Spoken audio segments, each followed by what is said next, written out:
Hey guys, welcome back to the channel. This is story about what if Naruto learns the truth about his heritage part 1. Before I start, please do support for more amazing content and comments for part 2. Do consider to subscribe my channel and share my video to your friends and check out the description as well. Let's start the video. -6 years after the Kyuubi's attack inside an office. A figure sat at his desk before flipping open a multi-page report. October 10th Naruto's age. 1. Many children come about unique in appearance, especially in a shinobi village. In Konoha, no toddler was more telling of this fact than Naruto Uzumaki, son of Konoha's late 4th Hokage, Minato Namikaze, a man known to outsiders as the Yellow Flash, while known locally as the man who followed in Orochimaru's footsteps. And the Hokage who proposed a eugenics program as a solution to the shortage of skilled shinobi. When it comes to appearance, there are several glaring abnormalities concerning Naruto's appearance. He was a tiny child, one who had short spiky blonde hair covering his scalp, that much was normal. Curiously, however, Naruto had several features unique to himself. He possessed a set of whisker-like markings on each cheek, likely attributed to Naruto's housing of the Kyuubi within himself. Besides that, Naruto possessed fang-like canine teeth, with a pair of slightly longer ears, most likely due to Minato's constant experimentations upon himself. While not affecting his anatomy, the foreign blood and genetic code would likely have passed down through the two's shared blood. One could only wonder, behind those closed eyes, what was this blonde toddler thinking? October 10th Naruto's age. 3. Naruto is developing well, he has grown up to be physically healthy and can comprehend certain books. Worryingly, however, he has yet to speak. While running across a field, Naruto reportedly fell a considerable height before standing up again and continuing his run. On a visit to the hospital, an extraordinary discovery was made.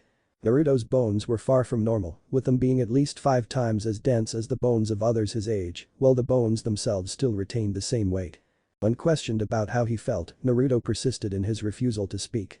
October 10th Naruto's age. 5. It's Naruto's 5th birthday today, as well as his 2nd year in the orphanage.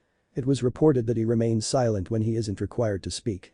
Besides his social situation, Naruto has shown great interest in the subjects of biology, chemistry, physics, and history, and has shown great intelligence despite his closed-off nature. In all regards, it is best for us all for Naruto to not develop into the kind of person his father had once been. The figure closed the book before placing it on the desk. He looked out of the window, taking account of the downpour which had just begun, before standing up to leave his office, smoking through his pipe as he shut the door behind him. October 10th, 6 years after the Kyuubi's attack. As the great rainfall continued outside his window, Naruto sat at his desk as he flipped through a thick book regarding the anatomies of several animals, reading each page with intense focus.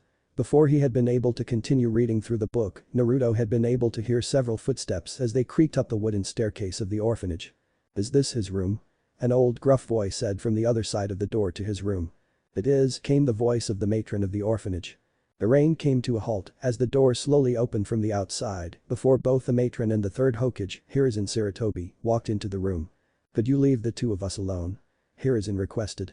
"Of course, Hokage-sama," the matron replied. Be aware, however, that he does not respond via speech often. The matron walked out of the room, closing the door behind her.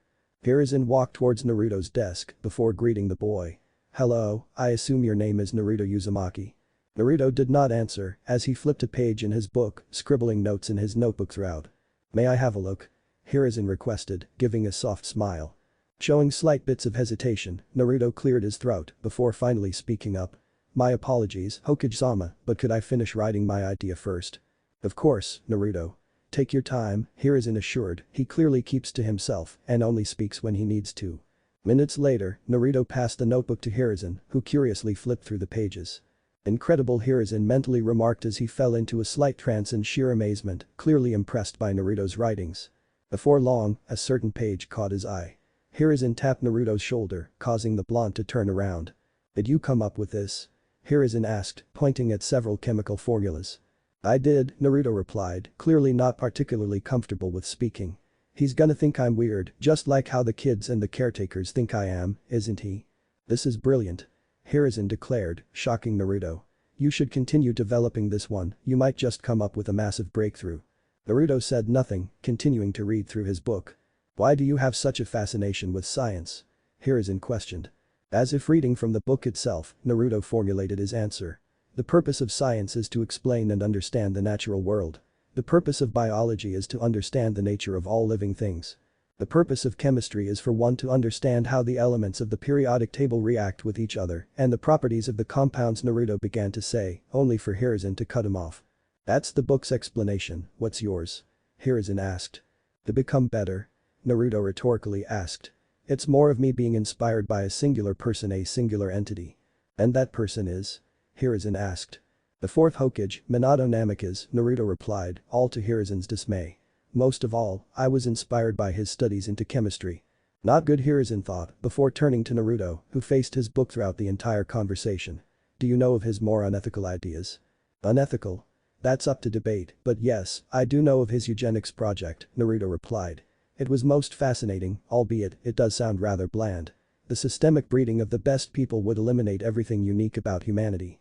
Something's wrong, Hiruzen thought, most kids his age don't just sit alone in their room, completely closed off to the world he reminds me of. Hiruzen walked to the side of Naruto's desk before looking at Naruto's face. Hiruzen's eyes widened, he saw it, he saw him. Naruto looked up at Hiruzen, whose eyes saw something different. Behind that pair of lifeless eyes and emotionless facial expression, Hiruzen could see the specter of Orochimaru hanging behind Naruto, one that had haunted him for the last 20 years of his life. Naruto, do you like living here? Hiruzen asked. Naruto looked at the old man for a few seconds before turning back to his book. None one here appreciates me for who I am. The kids my age always push me around, they call me a freak, they say I'm destined to be alone, the best ones are indifferent to me. When the boys kick me or punch me, or even beat me over the head with sticks and pipes, the matrons do nothing. The wounds heal all the same, yes, but what changes? Hiruzen's features darkened before standing up to leave. Excuse me for a moment, Naruto, I'll be back in a moment. Hokage-sama, Naruto spoke up, I need to get something from downstairs. Without waiting for Hiruzen's reply, Naruto left the room before running down the stairs and towards a closed door. Cautiously, Naruto opened the door before walking into the room. Before he was able to take any further steps, a thunderous crack could be heard as a lead pipe was brought down on the back of Naruto's head, knocking him to the ground. Knew he would be here today, a boy said, kicking the downed Naruto in the face, causing the blonde to cough up blood. How's it going, freak? Another boy asked, bringing his pipe down over Naruto's back. Still refused to talk. Naruto remained silent, not even bothering to get to his feet. Don't worry, the first boy stated, withdrawing a knife, causing Naruto's eyes to widen. We'll see if this makes you click. Before Naruto was able to do anything, the second boy smashed his pipe into Naruto's head, knocking him unconscious. Naruto's mindscape. Pain. That was all he felt. Naruto felt himself lying in a pool of something, a liquid. Is this my blood? Naruto thought, placing his hand on the ground before lifting it into view. It's transparent. Naruto looked around before noticing the change in his environment.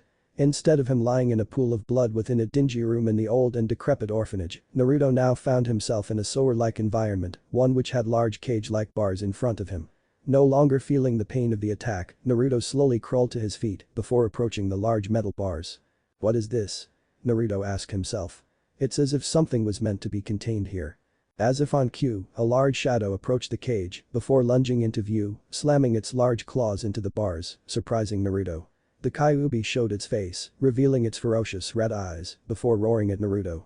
The Kyuubi fell silent, slightly confused at Naruto's unflinching nature. Fascinating, Naruto thought, looking at the large beast, who returned his stare. Finally my jailer comes to meet me, the Kyuubi began to say, to what do I owe this honor? Jailer?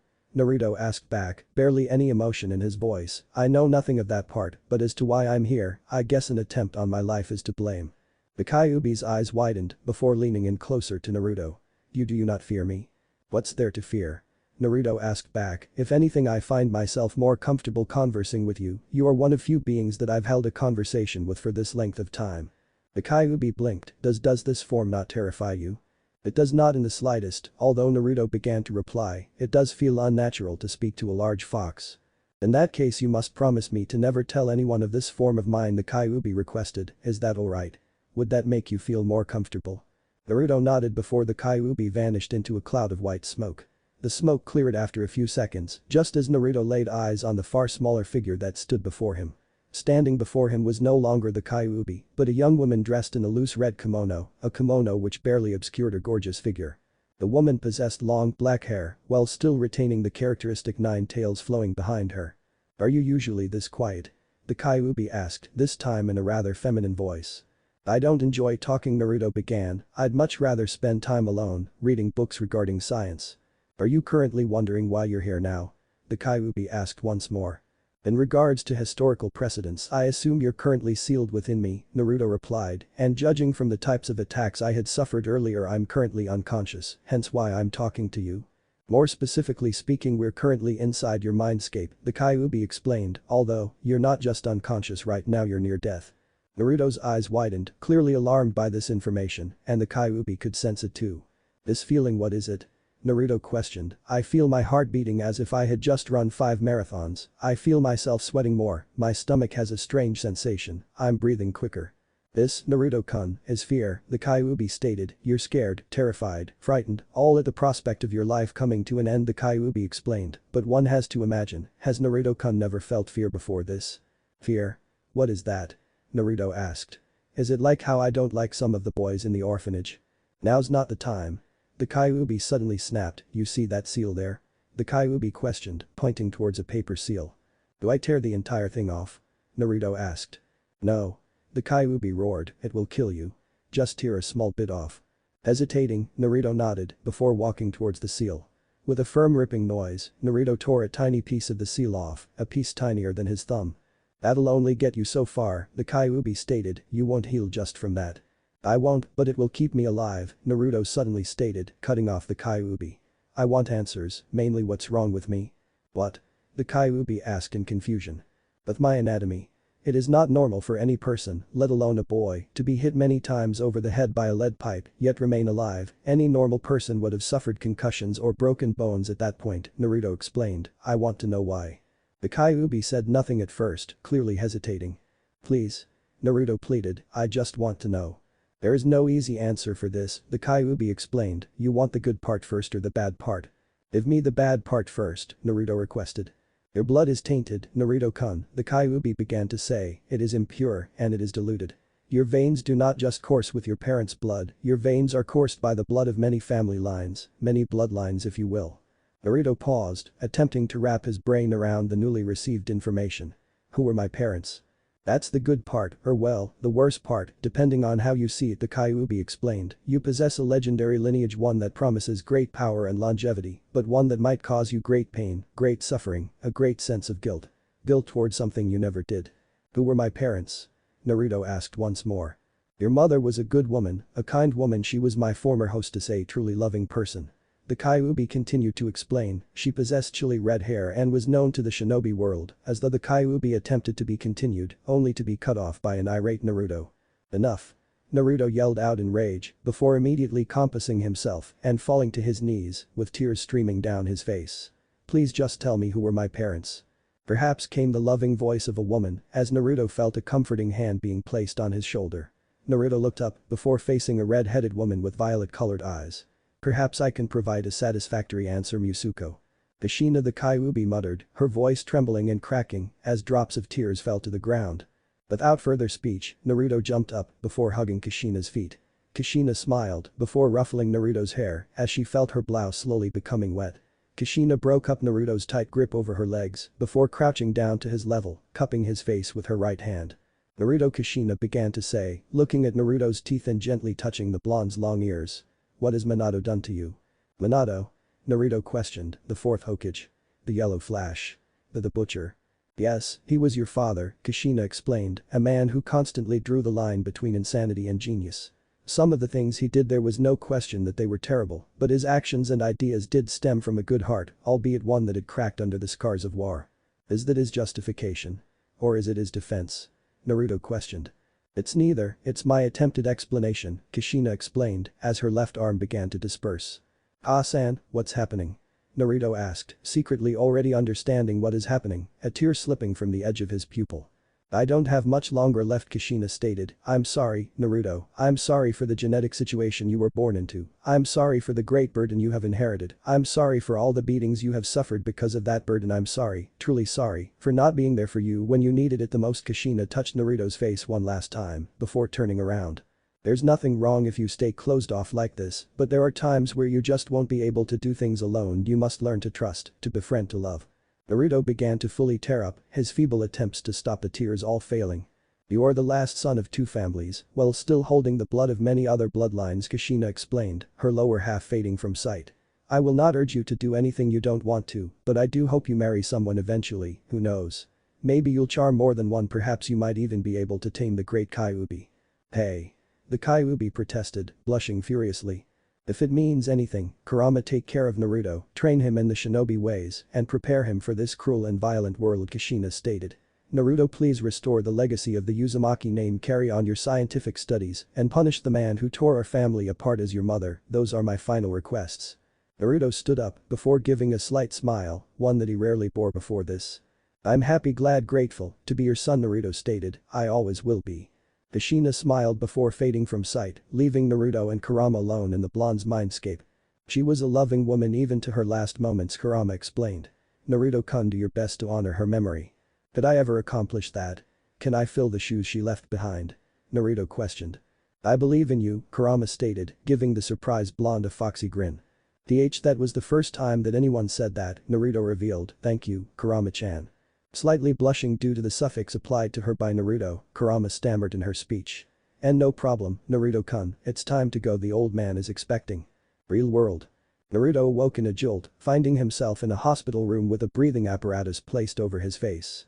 Naruto slowly turned his head, noticing a sleeping Hiruzen sitting next to his bed. Did Hokage-sama sit by my side all this time? Naruto thought, his eyes welling up before he tugged the Hokage's cloak. Does he care that much about me? Hiruzen slowly awoke, his weary eyes opening slowly as Naruto removed his breathing apparatus. Naruto, you're awake. Hiruzen exclaimed, are you alright? I'm fine, Hokage-sama, Naruto replied softly, could we talk in private? Of course, Hiruzen assured, giving a hand gesture before the Anbu guarding the room walked out the door. Why did no one tell me? Naruto asked. I hoped it wouldn't come to this, Hiruzen thought, before sighing and giving an answer. Naruto, please try to understand, your parents had many enemies and you knew how the public felt about your father, what do you think would happen if everyone knew that you were his son? How did you know I was talking in regards to my parents? Naruto asked. In your slumber, you had glowed with an orange gleam, the same shade as the Kyuubi's chakra, Hiruzen explained, I suppose the Kyuubi told you about your heritage? Yes, Naruto murmured. What do you intend to do with this information? Hiruzen asked, curious in regards to the boy's answer. I'll become a shinobi, Naruto concluded, I'll continue studying science, and I'll be better than my father. Hiruzen smiled before patting the boy on the head. Hiruzen pointed to a bag. I've packed your things, and I've got you an apartment to yourself, Hiruzen stated, it has everything a normal apartment would as well as your laboratory. Naruto's eyes widened before he leapt up to hug the Hokage. Get some rest, Naruto, Hiruzen stated, setting the boy on the hospital bed before walking out of the room.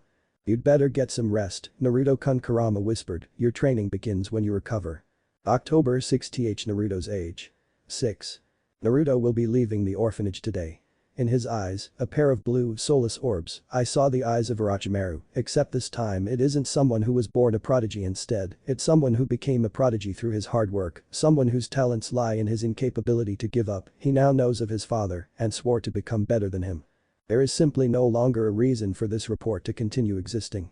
And I will see to it that it does not. Hiruzen put down his pen before closing the report. The old Hokage stood up, walking towards the lit-up fireplace before throwing the report into it, watching as it gradually burnt into embers and broke apart. Hiruzen sighed, he knew the boy's life will be hard from now on. The old man swore to Kami, if he ever discovered who let slip the boy's Jinchuriki status to the common public, he would ensure that the rascal burns in hell. Naruto, age 10 Academy. Get out. The academy teacher screamed at Naruto, who promptly stood up and began to pace towards the door. Naruto walked out of the academy classroom, closing the door behind him before walking away. Wait, you were right, weren't you? Kurama asked. Yeah, I was, Naruto mentally replied, these assholes can't bear seeing me being right, so this happens, that's my conclusion, at least. So, what are your plans for today?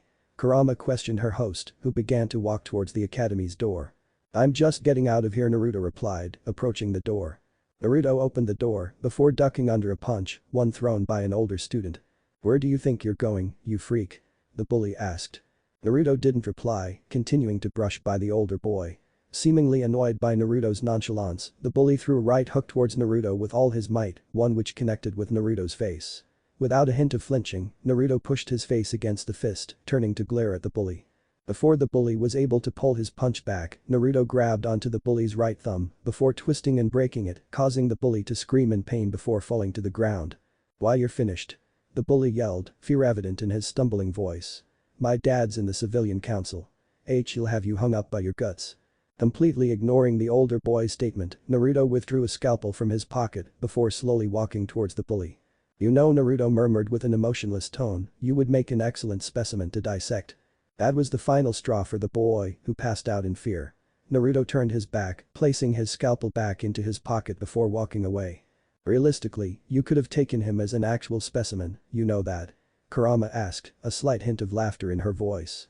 Probably I could have just dissected him right there and then, Naruto replied, either way, I would rather not have the entirety of the civilian side of the village after my head right now. One boy telling his parents is one thing, a missing boy now that's a different situation altogether. Smart move, Kurama replied, anyways, that was an interesting use of the Kagaya clan's ability. Denser, tougher bones always make taking hits easier, Naruto replied, slowly approaching his apartment. Naruto's apartment. Entering the apartment, Naruto placed his bag on the ground before approaching his work table, which had 2 vials placed on it. This might be a dumb idea, Naruto informed Kurama while placing a set of goggles over his eyes before pulling on a pair of lab gloves. Correction, this is a dumb idea. But at least we agree on that, Kurama muttered. What do you intend to do anyway? I'm going to create a new, stronger acid, Naruto replied. I believe that it will be formed as a solution of both antimony pentafluoride and hydrogen fluoride. I just need to determine how much I need of both to balance the solution. What makes you think that they are compatible? Kurama questioned. What if it just explodes in your face? You could just heal me, Naruto replied, either that or my incredibly diluted blood would just pull something out of nowhere. Without heeding further warnings, Naruto began to pour 1/3 of a beaker of antimony pentafluoride into a larger beaker, before pouring 2/3 of a beaker of hydrogen fluoride solution into the same large beaker. Naruto began to slowly twirl the mixture with a lab spatula.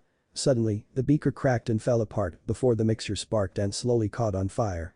That was unexpected, Naruto whispered to Kurama, putting out the fire with a fire extinguisher. I think I'm close to finding it, though what do you think, Kurama-chan? How many times have I told you, Kurama began to say, clearly flustered by the suffix, not to call me that. Don't lie, Naruto murmured with a rare smirk, you like that nickname. Without giving time for Kurama to respond, Naruto walked back to the table, pulling another large beaker from under the table. Now then, Naruto thought, what happens if I put in equal amounts of both? Following his thoughts exactly, Naruto placed 1/3 of a beaker each of both compounds into the larger beaker before mixing them with a lab spatula. Nothing seems to be happening yet, Naruto murmured before turning around towards another table. Guess I'll take a look at my other project first.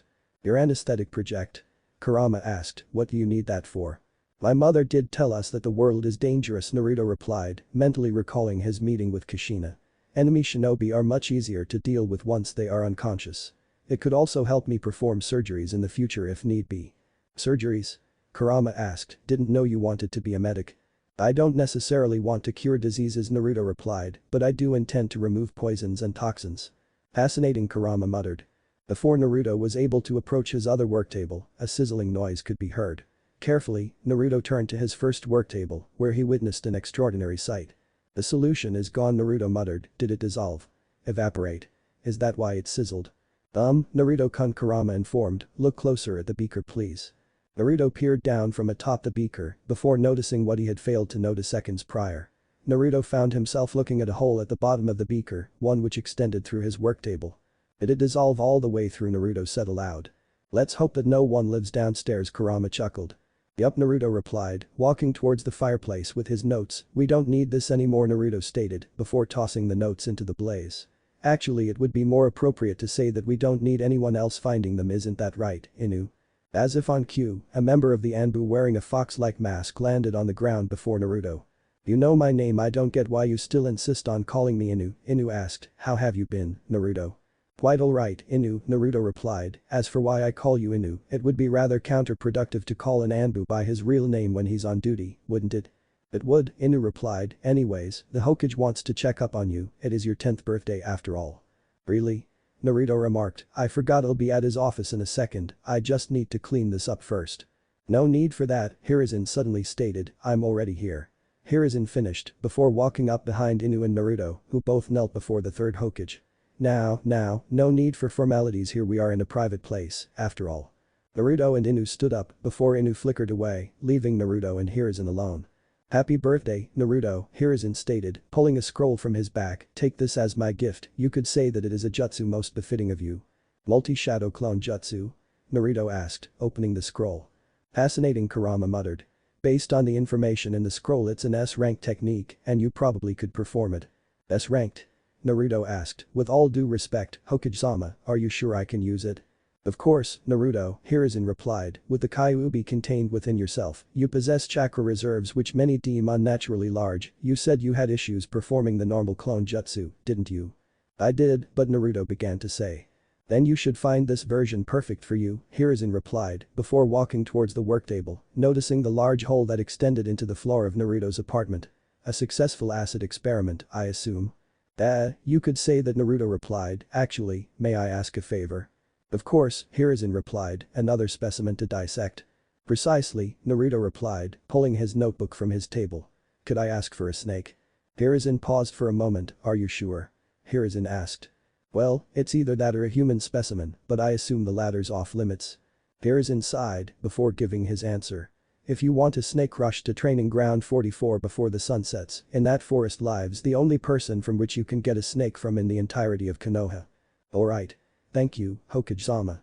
Naruto thanked, before running out the door, leaving Hiruzen in his room. He sure does have his mother's enthusiasm, Hiruzen muttered, before leaving Naruto's apartment. Training ground 44. So this is the place, Naruto muttered, walking up to the gates of the large forest. I remember this place from when I was contained inside Kushina-chan, Kurama revealed.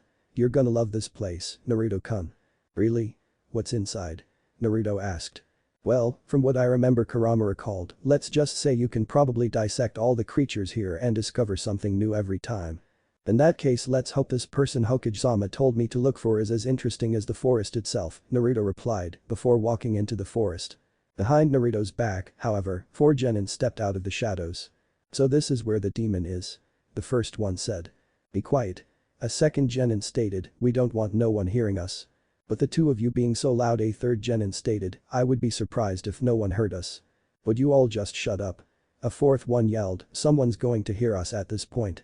Well, you sure are right about that one, Naruto suddenly stated, appearing behind the 4. Fuck the plan. The first genin yelled, throwing a punch, one which Naruto ducked under with ease. Quite fast for a demon, aren't you? The second genin asked, throwing a kick which Naruto dodged with similar ease. Naruto ducked under an elbow strike before backflipping over the second genin. What's wrong? The third genin asked, successfully landing a punch onto Naruto's face, one which the blonde shrugged off, cat got your tongue. What should I do, Kurama? Naruto thought. Hang on, Naruto-kun. Kurama yelled, let's see what else your blood contains.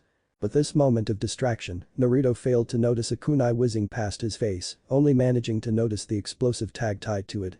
Without much time to dodge, Naruto covered his face with his arms before the tag combusted and exploded completely, sending Naruto flying into a tree, parts of his clothing torn from the blast. Come on now, the fourth genin muttered, you showed so much bravado towards my little brother earlier, I do hope you have some more to show. So it's that jackass, Naruto thought, picking himself off, with his eyes completely shut. And why the hell are my eyes so irritated?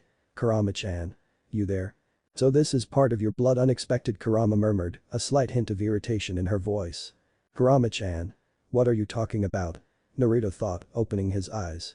Naruto stood up, but something was off. The 4 genin were still there, no doubt, but they seemed to move in a sort of slow motion. With no time to contemplate, Naruto leapt back into action, perfectly grabbing onto the wrist of the second genin before throwing him over his shoulder.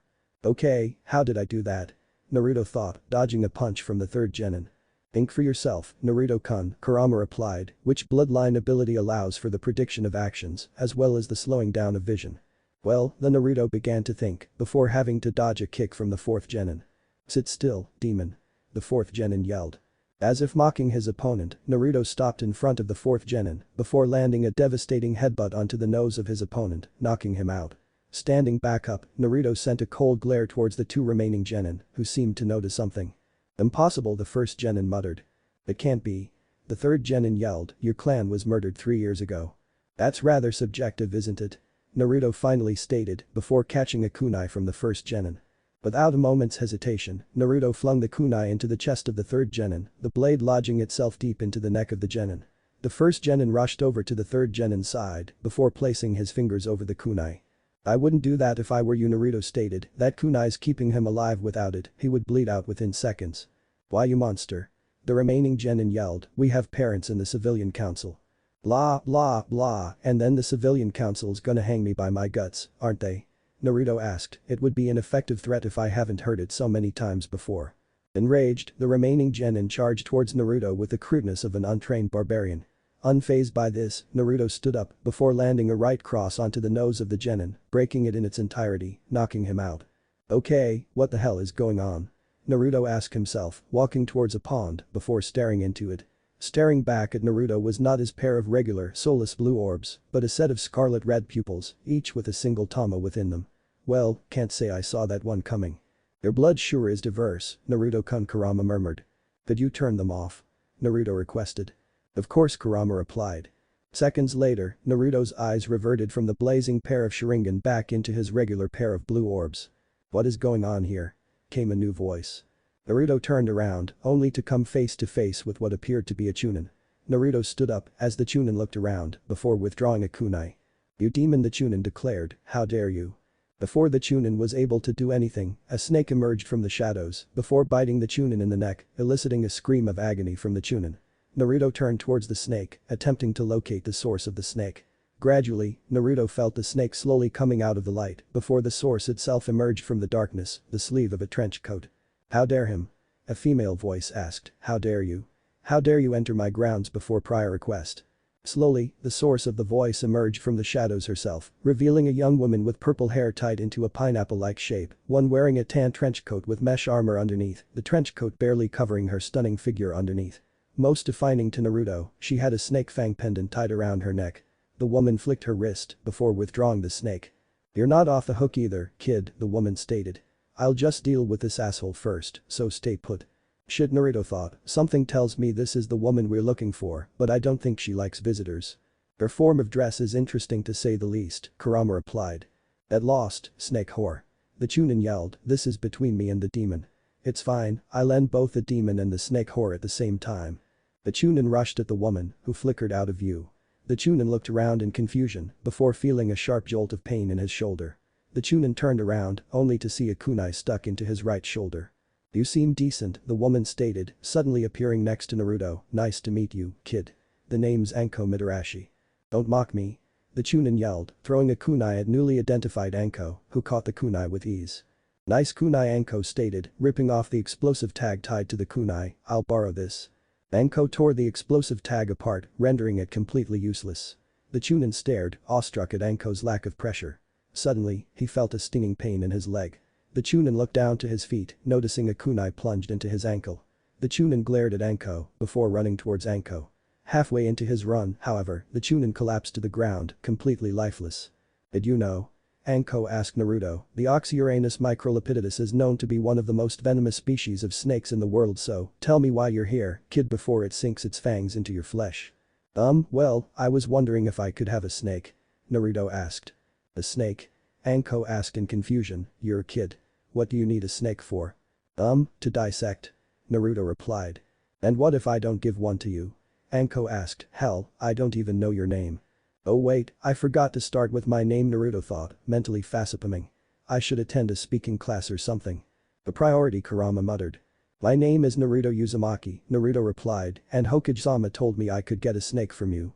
Anything more specific? Anko asked. You want me to just speak my mind? Naruto mentally asked Kurama. Go for it. Kurama replied with a cheeky smirk, this should be fun. Well, I think you've got beautiful hair, a gorgeous face, a stunning figure, Naruto began to say, an in-depth understanding about snakes, as well as intensely powerful shinobi skills. Anko stared in confusion, slipping deep into her thoughts. This kid, is he just that dense? Or does he not know how to interact? Either way, he is kinda cute. How about this, Naruto-kun, Anko offered, I'll give you an infinite supply of different snakes in exchange, you seem to need to learn how to talk to people, so you come here every week, how about it? Anko asked, sticking out a hand. Truthfully, I just wanna see this kid, he's strangely endearing in a way, and hell, with how things might progress, who knows what lies ahead for us. I don't really like talking, but sure. Naruto accepted, shaking Anko's hand. I'll come down every week. Now, I'll give you a snake tomorrow, Anko replied, it's kinda late now, so you better head home. Alright, goodbye, Naruto replied, running off. Be honest, Naruto-kun, Kurama teased, you like her, don't you? Maybe, Naruto replied, slowly approaching his apartment. Naruto, age 14. It was early in the morning, 4 in the morning to be exact, when Naruto arrived at the Forest of Death. Attempting to sneak in subtly through Anko's window, Naruto was quickly disappointed upon noticing the noise of a snake hissing. Looking downwards, 2 kunai seemingly launched themselves towards Naruto. The kunai dug themselves into the wall which Naruto had clung to before Anko came out of the shadows, a snake wrapped around her shoulders. But the Anko muttered, walking towards the wall, taking note of the lack of any blood. Those kunai would have at least grazed him or even pinned him to the wall. Even then, blood would have been left behind as residue. You would be surprised at how much people can change in 2 years, Anko-chan, Naruto replied, appearing next to Anko, who immediately trapped the blonde in a tight hug. Sorry for dropping out for 2 years. Sorry, Anko asked, pulling away from the blonde, you should be. We went from seeing each other daily to not seeing each other for 2 years. Where have you been? That's considerably simple to explain, Naruto assured, you remember Kurama-chan, right? Stop calling me that. Kurama protested. I've done it for 4 years, and I will continue to do it. Naruto mentally remarked, annoying Kurama. What did she do this time? Anko asked in a drawn-out tone as if expecting the blonde's reply. To put it simply, Naruto began to say. 2 years ago. Naruto-kun, wake up. Kurama yelled, forcing Naruto to reluctantly open his eyes. Well, I am beginning your training today. How long is this training going to last? Naruto asked. Well, considering how little emphasis you've placed into ninjutsu, taijutsu or genjutsu, it's probably going to take 2 years, Kurama analyzed, to which Naruto slightly frowned. Don't give me that look, it's for your own good. Well, fair enough, Naruto admitted, both to Kurama and himself in regards to his lack of effort in the conventional ninja arts. You're right, I have been gifted, or cursed, with the perfect set of tools which any shinobi would dream of, yet I remain unrefined, unskilled in the usage of those tools. Now you're starting to understand. Kurama exclaimed. I require this training to ensure that I can properly utilize these tools, Naruto replied, for a fool with a sword is far less dangerous in comparison to a pro with his fists. Do I at least get to continue my research? You will, Kurama assured, get changed, brush your teeth, we're leaving at once. Do I at least get to say goodbye to Anko-chan? Naruto asked. Does she not mind that suffix like I do? Kurama asked. Well, no, Naruto replied, she calls it cute, I don't get why.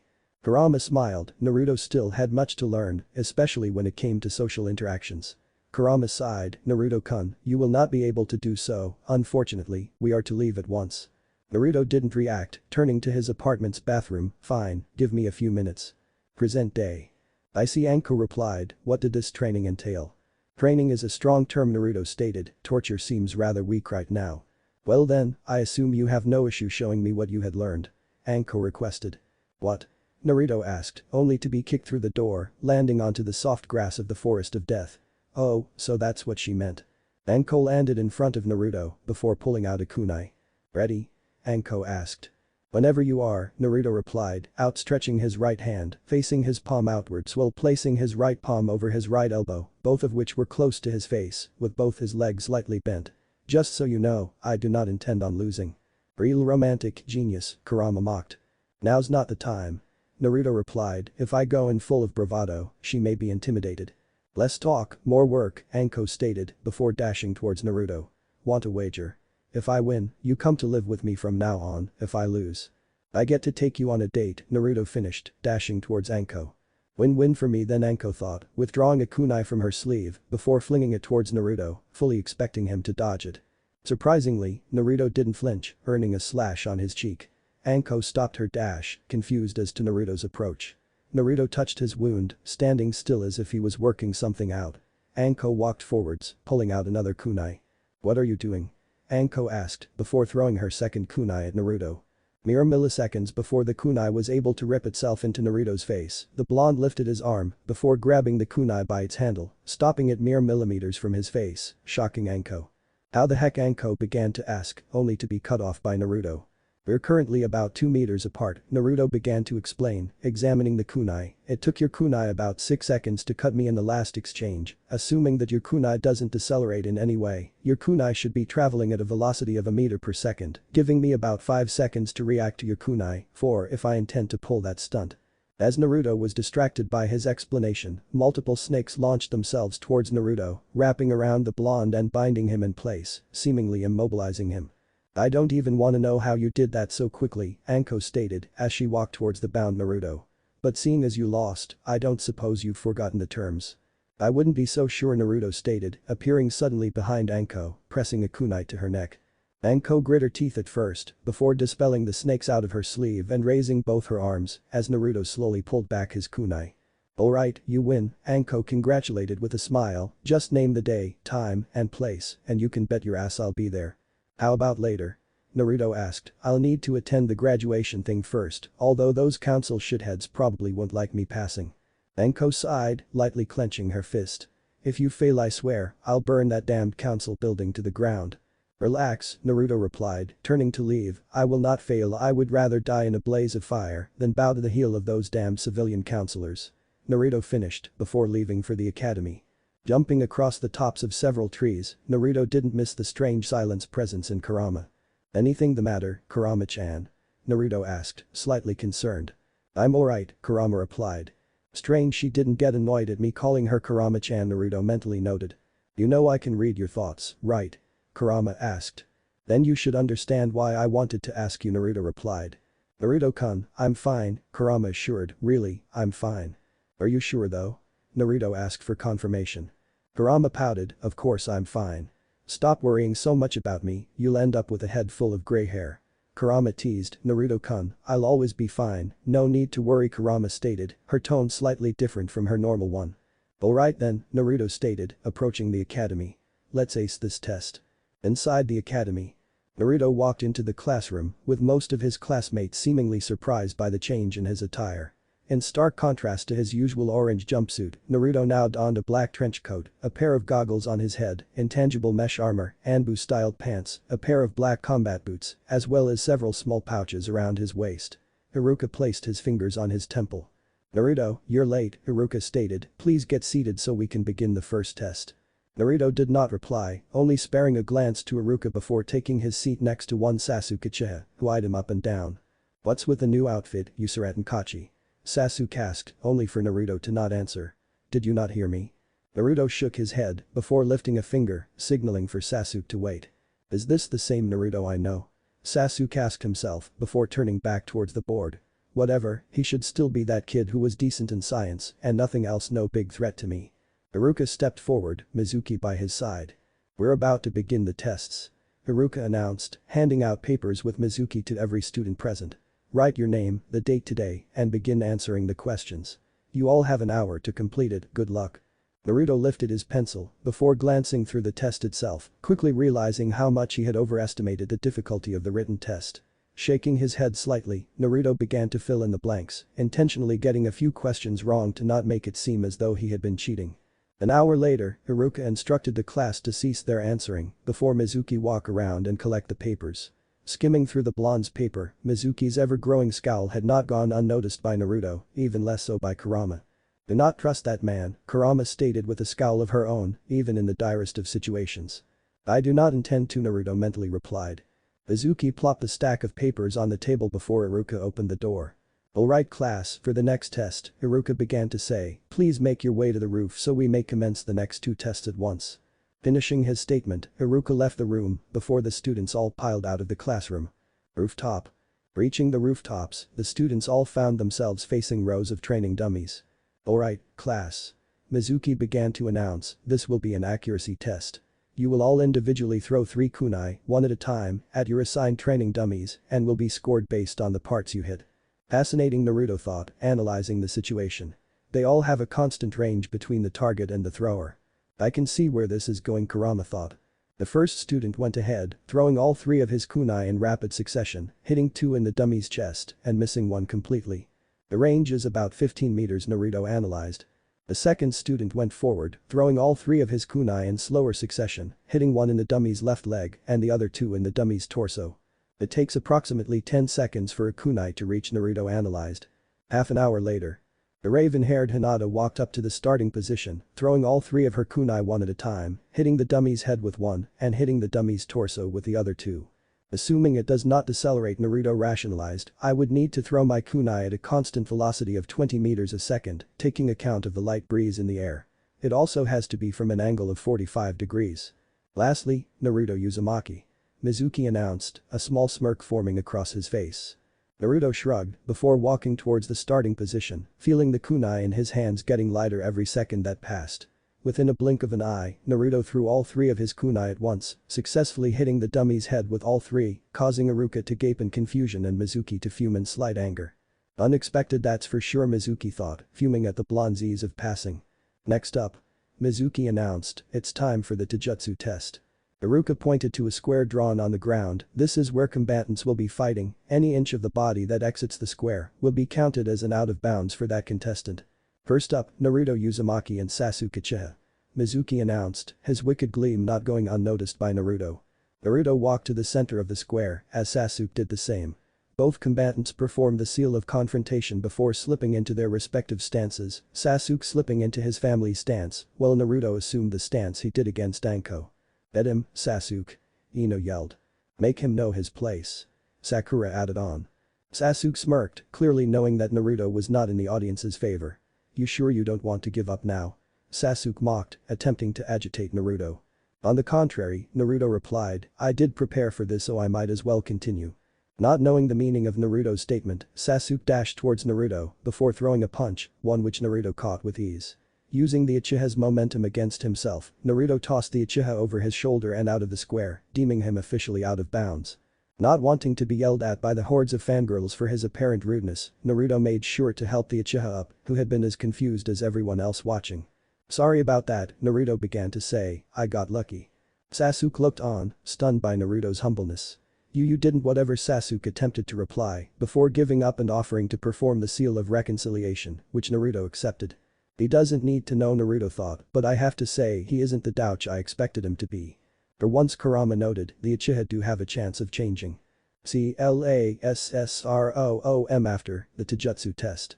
Iruka stood at the front of the class, as Mizuki stood in the corner, fuming at his failed attempts of sabotaging Naruto's exams.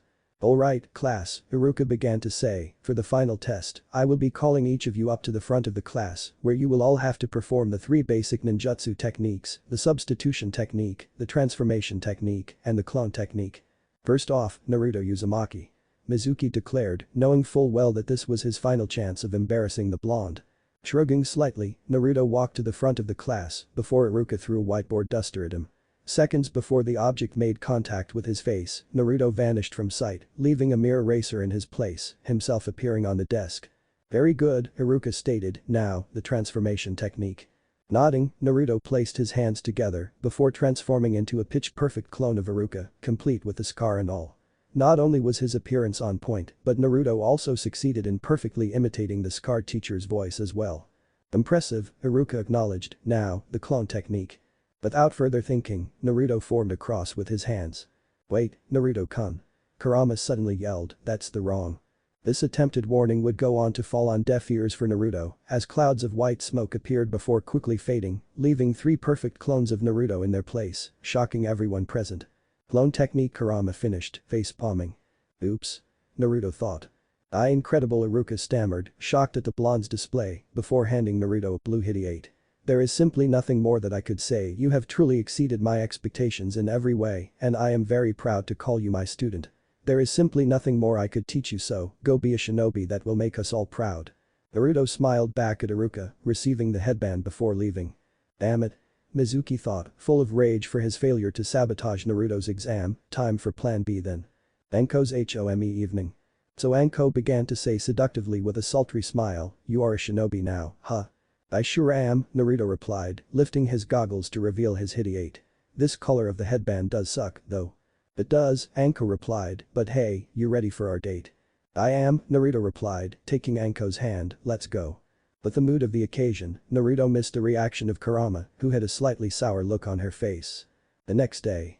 Naruto walked into the academy, as all of his contemporaries had done minutes prior.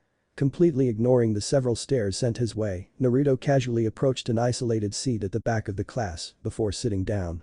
Looking around to ensure no one was peeping on him, Naruto opened a notebook, before picking up a pencil.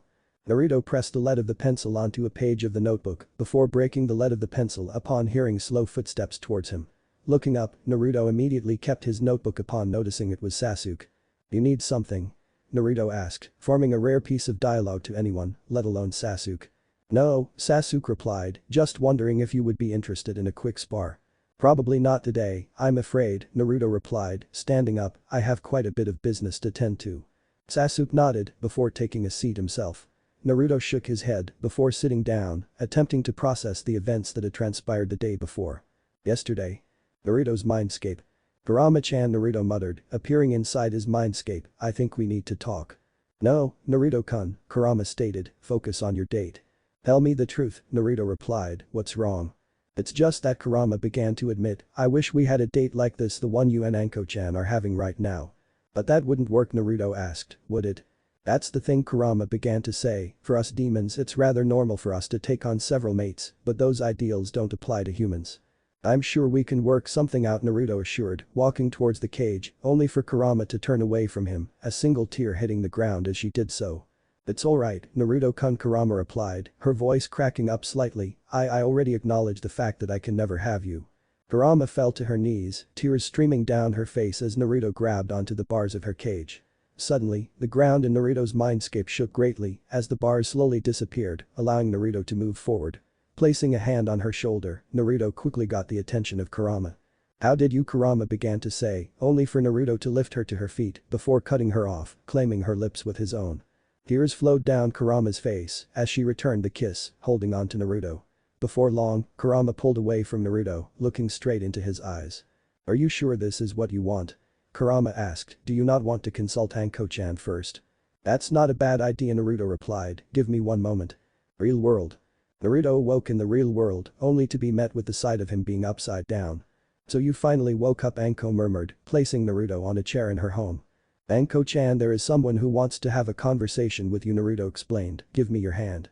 Without questioning the sheer absurdity of the situation, Anko outstretched an arm towards Naruto before Naruto held onto Anko's arm and transported the both of them into his mindscape.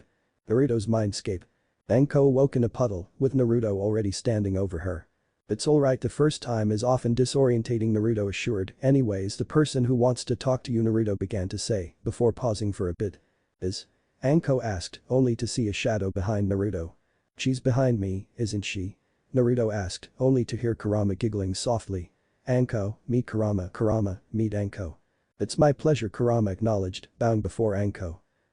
Anko began to say, scratching the back of her head, I'm not all too great regarding this formal stuff. That's quite alright, Kurama stated with a smile, Naruto-kun has several communication issues himself. Damn, Anko thought, looking at Kurama's figure, she's hot.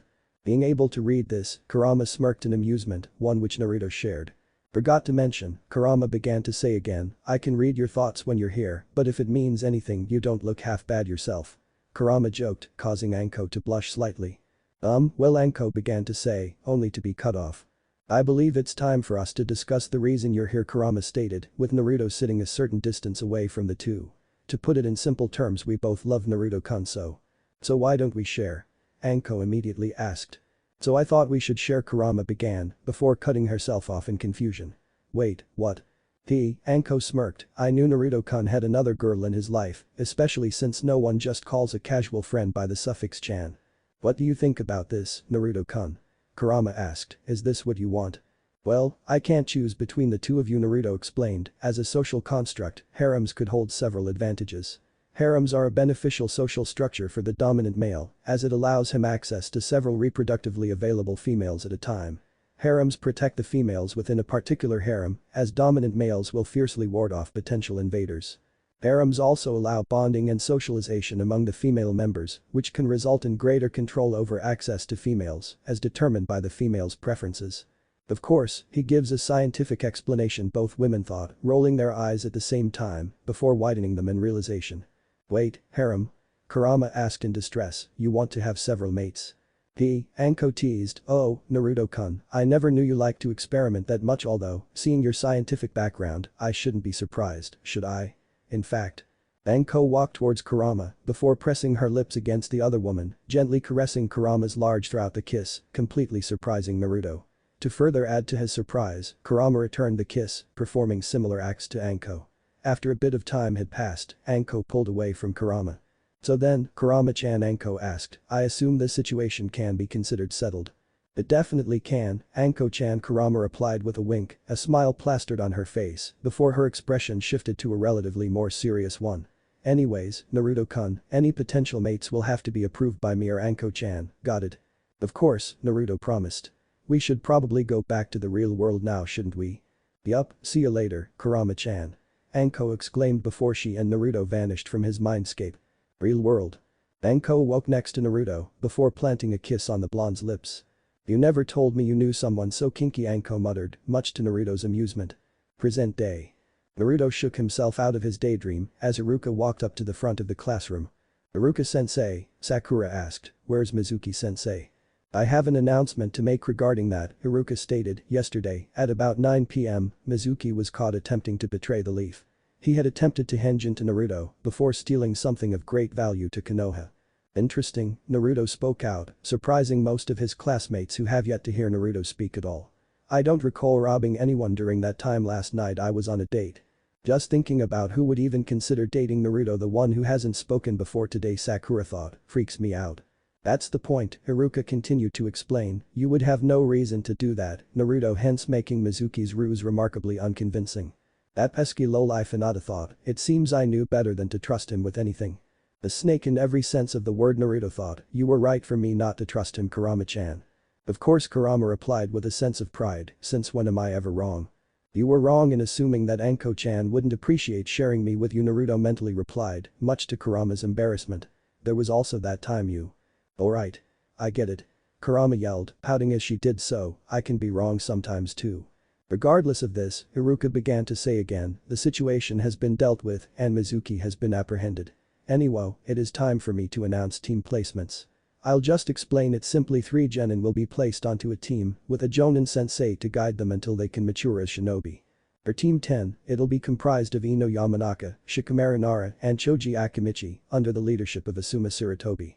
Isn't he the Hokage's son or something? Naruto asked himself, the blonde could have sworn he had heard that name before.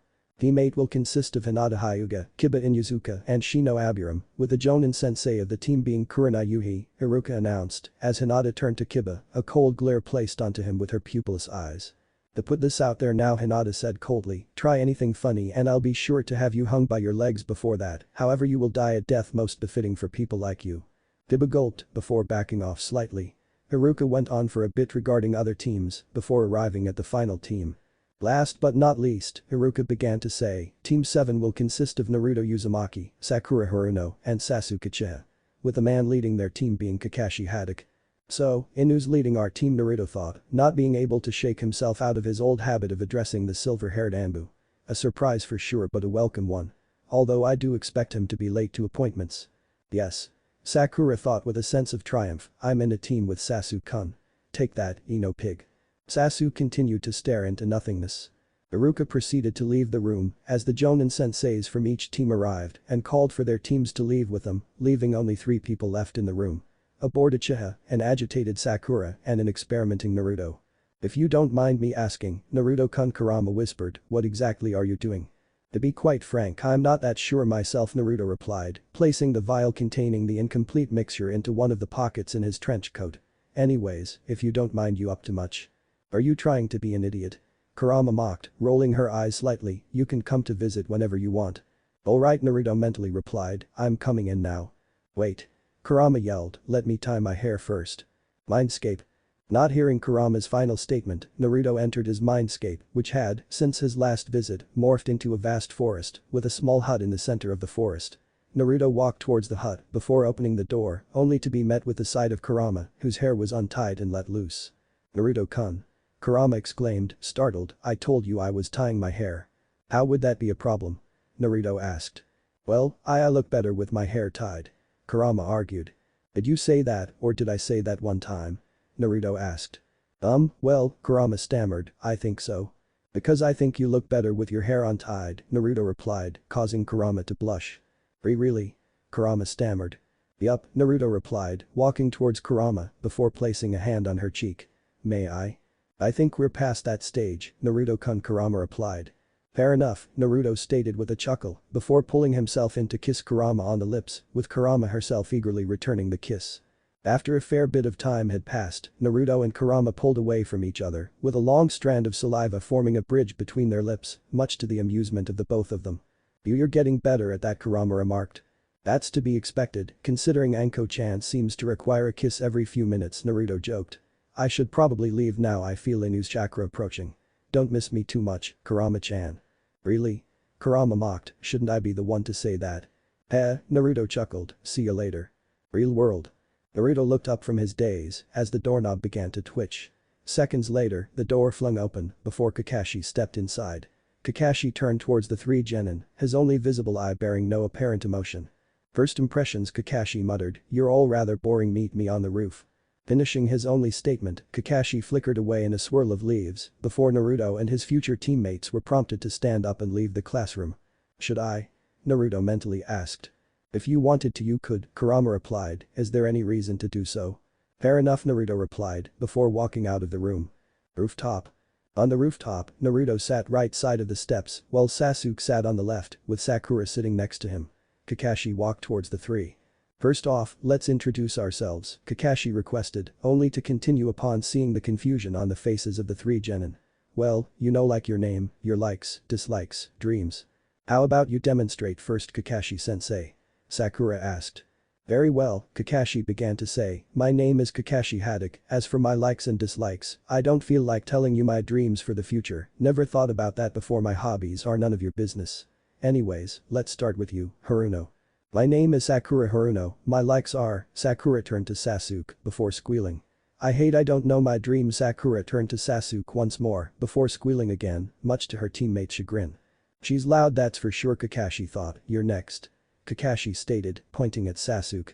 My name is Sasuke Uchiha, Sasuke began to say, I have too many dislikes to list and I have very little likes. As for my dreams, it is to kill a certain man and to eventually restore my clan. If only he knew, Naruto thought, considering his fractional Uchiha heritage. Interesting, Kakashi thought before turning to Naruto, and finally. My name is Naruto Uzumaki, Naruto began to say, I like science and biology in particular, I dislike the ignorant and those who abuse their power. My hobbies are not worth sharing at the moment. My dreams. My dream is to free someone particularly important to me. Strange, Kakashi mentally remarked before turning away from the three. Meet me in training ground 7 at 6 tomorrow morning. Also, I would recommend not eating any breakfast. A full stomach and a hard physical test have been known to make people throw up. Wait, test, Sakura asked. The test you've passed yesterday was just to determine whether or not you guys were good enough to become genin, Kakashi replied as he began to walk away. The test tomorrow will see if you are good enough to hold that title. See you tomorrow morning. Without waiting for the response of the three genin, Kakashi flickered away in a swirl of leaves. Taking this as his cue to leave, Naruto walked backwards slowly, confusing his future teammates with his actions. Before Sasuke or Sakura were able to react, Naruto climbed up the fencing surrounding the rooftop before jumping off. What the Sakura thought? Did he go mad? Sasuke asked himself, scratch that he was always insane. Naruto's apartment. Naruto opened the door to his apartment before quickly locking it behind him.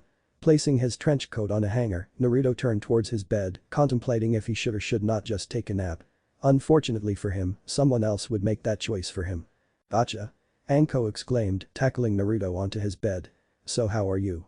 Suddenly, Anko noticed the disappearance of Naruto from underneath her before she felt something pressing down on her. I'll always wonder how you do that, Naruto-kun, Anko asked, looking up as Naruto placed a hand on her back. You need something, Anko-chan? Naruto asked. Well, Anko began to say, pushing Naruto back underneath her and looking into his eyes, in scientific terms, which you would understand, I'd like to perform the act of copulation and procreation. Anko stated, eliciting a rare blush from Naruto. The tempting offer, Naruto acknowledged, but I would prefer if we did it tomorrow. I have a test the next morning, and I need to be in top shape to pass. So was that a yes? Anko asked, sparkles forming in her eyes. Fine, Naruto replied, kissing Anko on the cheek, I suppose we could. Training ground 7 9 a.m. Naruto walked into the training ground only to be met with a very irritated Sakura. Not caring about what his pink-haired comrade thought of him and his conduct, Naruto walked past the girl before lying against the large trunk of a great oak, further irritating the girl. You're late.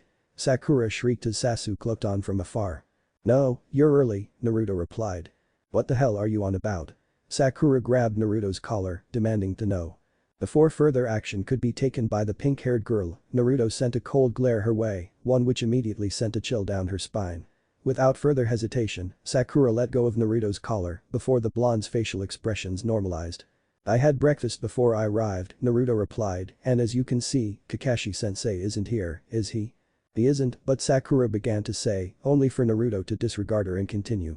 Then you should know better than to follow stupid orders, Naruto finished, before pulling a notebook from his pocket and flipping it open. Before long, a cloud of white smoke emerged in the center of the field before dispersing and leaving Kakashi in its place. Well then, good morning, Kakashi began to say, only to be cut off by Sakura. You're late. Sakura yelled, albeit not as loud as she did when she shrieked at Naruto. Well, you see, I got lost on the path of life, and then there was this black cat crossing the road, and then I had to help an old lady. Kakashi attempted to explain himself. Fucking hell, Naruto thought, placing. Anyways, Kakashi began to explain again, the idea behind this test is rather simple, Kakashi continued as he pulled 2 bells from the pocket of his Jonin vest, all you 3 have to do is to take these bells from me, and you pass. But aren't there only 2 bells and 3 of us? Sakura asked. Kakashi further brandished the 2 bells. That's the point, it means that one of you will be sent back to the academy. I see, so that's his plan, Naruto thought, analyzing the situation deeply. Kakashi-sensei plans to prey on our natural selfishness as stated in psychology, one which details our need to have something limited. Therefore, the only way for all 3 of us to pass is for us to work together, Naruto thought, considering a strategy, that means that like it or not, I'll need to be giving up a few secrets to pass this test. You 3 have until noon to take these bells from me, Kakashi stated, tying the bells to his belt. Start now. Sakura ducked into the bushes, Sasuke leaped to a treetop, Naruto began to slowly walk towards Kakashi, while the aptly named silver-haired Jonin merely withdrew an orange book from his pocket. What the Sakura thought, what is that idiot doing? It's fine, he can get kicked out and then Sasuke-kun and I can be alone without him here. This might work to my benefit, Sasuke thought, watching the looming battle from afar. I can gauge Naruto's true abilities from this angle, and Kakashi will tire himself out fighting Naruto. Why am I doing this? Naruto asked himself as he walked right up to Kakashi, who looked up from his book in amazement. How did he get past all those traps I laid? Kakashi thought, you should be hiding right now. Maybe, Naruto replied, but there is one distinct thing that sets me apart from those 2 hiding as we speak. And that is? Kakashi asked with a hint of curiosity in his voice. I don't care if I pass, Naruto stated. Without further warning, Naruto threw a roundhouse kick towards the silver-haired Jonin, shocking Kakashi with his speed, prompting the Jonin to shut his book. While the Jonin had blocked the attack, Naruto did not intend for Kakashi to have any further time to react. Naruto threw a quick jab, landing it in Kakashi's stomach. Before the Jonin could retaliate, Naruto withdrew a self-made smoke bomb from his trenchcoat pocket before activating it, obscuring Kakashi's vision temporarily. Upon the smoke's dispersion, Naruto vanished from sight. Have to be careful, Kakashi thought, keeping himself on guard. Naruto is nothing like his academy report says. It seems that his scientific knowledge isn't the only thing to fear from him. Sakura remained in the bushes, completely stunned by Naruto's performance against Kakashi. What the heck? Sakura thought, since when could Naruto of all people fight so well? Well, inner Sakura cut in, he did beat Sasuke-kun in the academy test. That was a fluke. Sakura thought back, Naruto himself admitted that. Suit yourself, inner Sakura replied, fading into the pink-haired girl's subconscious. Right when Sakura expected at least, a hand placed itself on the pink-haired girl's shoulder, startling her. Slowly turning around to see who it was, Sakura was shocked to see Naruto looking right back at her. Look, Naruto began to say, not intending for Sakura to rant on, I know we don't like each other, but we need to pass this exam. Yeah, and? Sakura brushed off, what do you want? Please just use your head for once, Naruto requested, slightly irking the pink-haired girl. Have you ever seen a 2-man team? Seeing Sakura's reluctant agreement on her face, Naruto continued the conversation. Look, I just need your help with Sasuke. Sasuke stepped atop of a tree branch, only for Naruto to pull the last Uchiha back into the tree. What the hell was that for? Sasuke asked, only for Naruto to lift a finger. Look, you're normally easier to talk to than Sakura, so please don't make this too hard for me, Naruto requested, a request which Sasuke nodded to in curiosity. Thank fuck this Uchiha isn't like the other Uchiha. You got me there, Kurama replied, this Uchiha doesn't seem to be an arrogant jackass. Anyways, the true point of this test isn't to get a bell, Naruto explained, confusing Sasuke slightly. It's a test of teamwork, why else would Kakashi-sensei try to divide us with the goal of a bell? Sasuke pondered this for a few seconds before nodding in agreement. Alright then, Naruto, Sasuke replied, calling the blonde by his name for the first time, what's the plan? It's rather simple, Naruto stated, I just need you to launch a joint attack on Kakashi-sensei with me, and hopefully, Sakura provides ranged support before popping out of the bushes herself. Minutes later. Looking around, Kakashi attempted to pinpoint the location of the 3 genin. Suddenly, a kunai came flying out of the bushes, nearly grazing the silver-haired Jonin's vest. Using this distraction, Naruto leapt himself off of a tree branch, launching himself towards Kakashi and throwing a kick, one which the Jonin blocked with ease. Something isn't right here, Kakashi thought, commenting on the blonde's clumsiness. As per his thoughts, a large fireball came flying out of the bushes, originating from Sasuke, threatening to consume Kakashi with its flames. Without having much time to consider his next move, Kakashi flung Naruto into a bush before jumping out of the way of the fireball. Upon landing back on the ground, Kakashi was immediately forced to block a punch from Sasuke. Just as the silver-haired kunai was about to counter, 3 shuriken came flying out of another bush, cutting Kakashi in his right leg, causing him to wince slightly. This is getting annoying, Kakashi thought in regards to the constant barrage of shuriken and kunai before noticing Sasuke's sudden disappearance. They seem to be working in sync, however they're far too organized to be a coincidence. Before any further time was allowed for Kakashi to consider, Naruto reappeared from the bushes, forcing the silver-haired Jonin to contend with the blonde. Suddenly, the unthinkable happened. Naruto's body suddenly faded into smoke before giving way for Sasuke to throw a jumping kick towards Kakashi. At the same time, Sakura leapt out of the bushes, armed with a kunai. But the smoke which had once been Naruto's body floating behind Kakashi, Naruto suddenly reconstituted himself before launching himself at Kakashi. Having no time to react with direct action, Kakashi was forced to leap up, allowing Sakura and Sasuke to get a bell each. Well, Kakashi began to say, this test can be considered concluded, Naruto, seeing as you failed to get a bell, you. Drop the act, Kakashi-sensei, Naruto stated, we know what this test is about. Kakashi chuckled slightly, alright, you got me, this test was about teamwork, which the 3 of you did exceptionally well in. I have to ask, however Kakashi began to ask, turning to Naruto, what was that technique you used earlier? The one that let you turn into smoke. That one, Naruto asked, that was the Iburi clan's bloodline. Seeing his teammates' confused faces, Naruto turned around, I'll continue to explain tomorrow, I have some stuff to attend to. Before any further questions could be asked, Naruto changed his bodily structure into that of smoke before floating away. Naruto's apartment. Naruto reconstituted his physical mass in front of the door to his apartment, mentally bracing himself for what he knew was coming. Naruto grabbed onto the doorknob to his door, only for the door to open on its own, leaving Anko in the opening. Giggling slightly, Anko grabbed Naruto, dragging him inside his apartment before closing the door behind the two of them. Entering Naruto's room, Anko tossed the blonde onto his bed before removing Naruto's trench coat and tossing it onto the coat hanger. Well then, Anko teased, placing her fingers over Naruto's upper torso, I hope you seek to honor your promise. Well, here we are, Naruto replied, so I assume we are. Naruto laid on his bed, barely able to remain conscious with a sleeping Anko lying next to him. Suddenly, Naruto could hear giggling within his mindscape. Kurama-chan, what did you do now? Naruto asked, almost dreading Kurama's answer. Not much, just took some notes, Kurama replied after giggling, a small blush creeping on her face. Just wait, Naruto-kun. The day I'm free from here I'll show you how I can do better than Anko-chan. Forest land of waves. Naruto took 2 steps back, flicking his trench coat back before reassuming his combat stance. Sniffing the air surrounding him, Naruto closed his eyes, his sea blue pupils fading upon the reopening of the blonde's eyes, his pair of 3 Tomo Sharingan now ablaze. Taking his environment into account, Naruto faded into gas, causing his masked opponent's kick to travel past the blonde.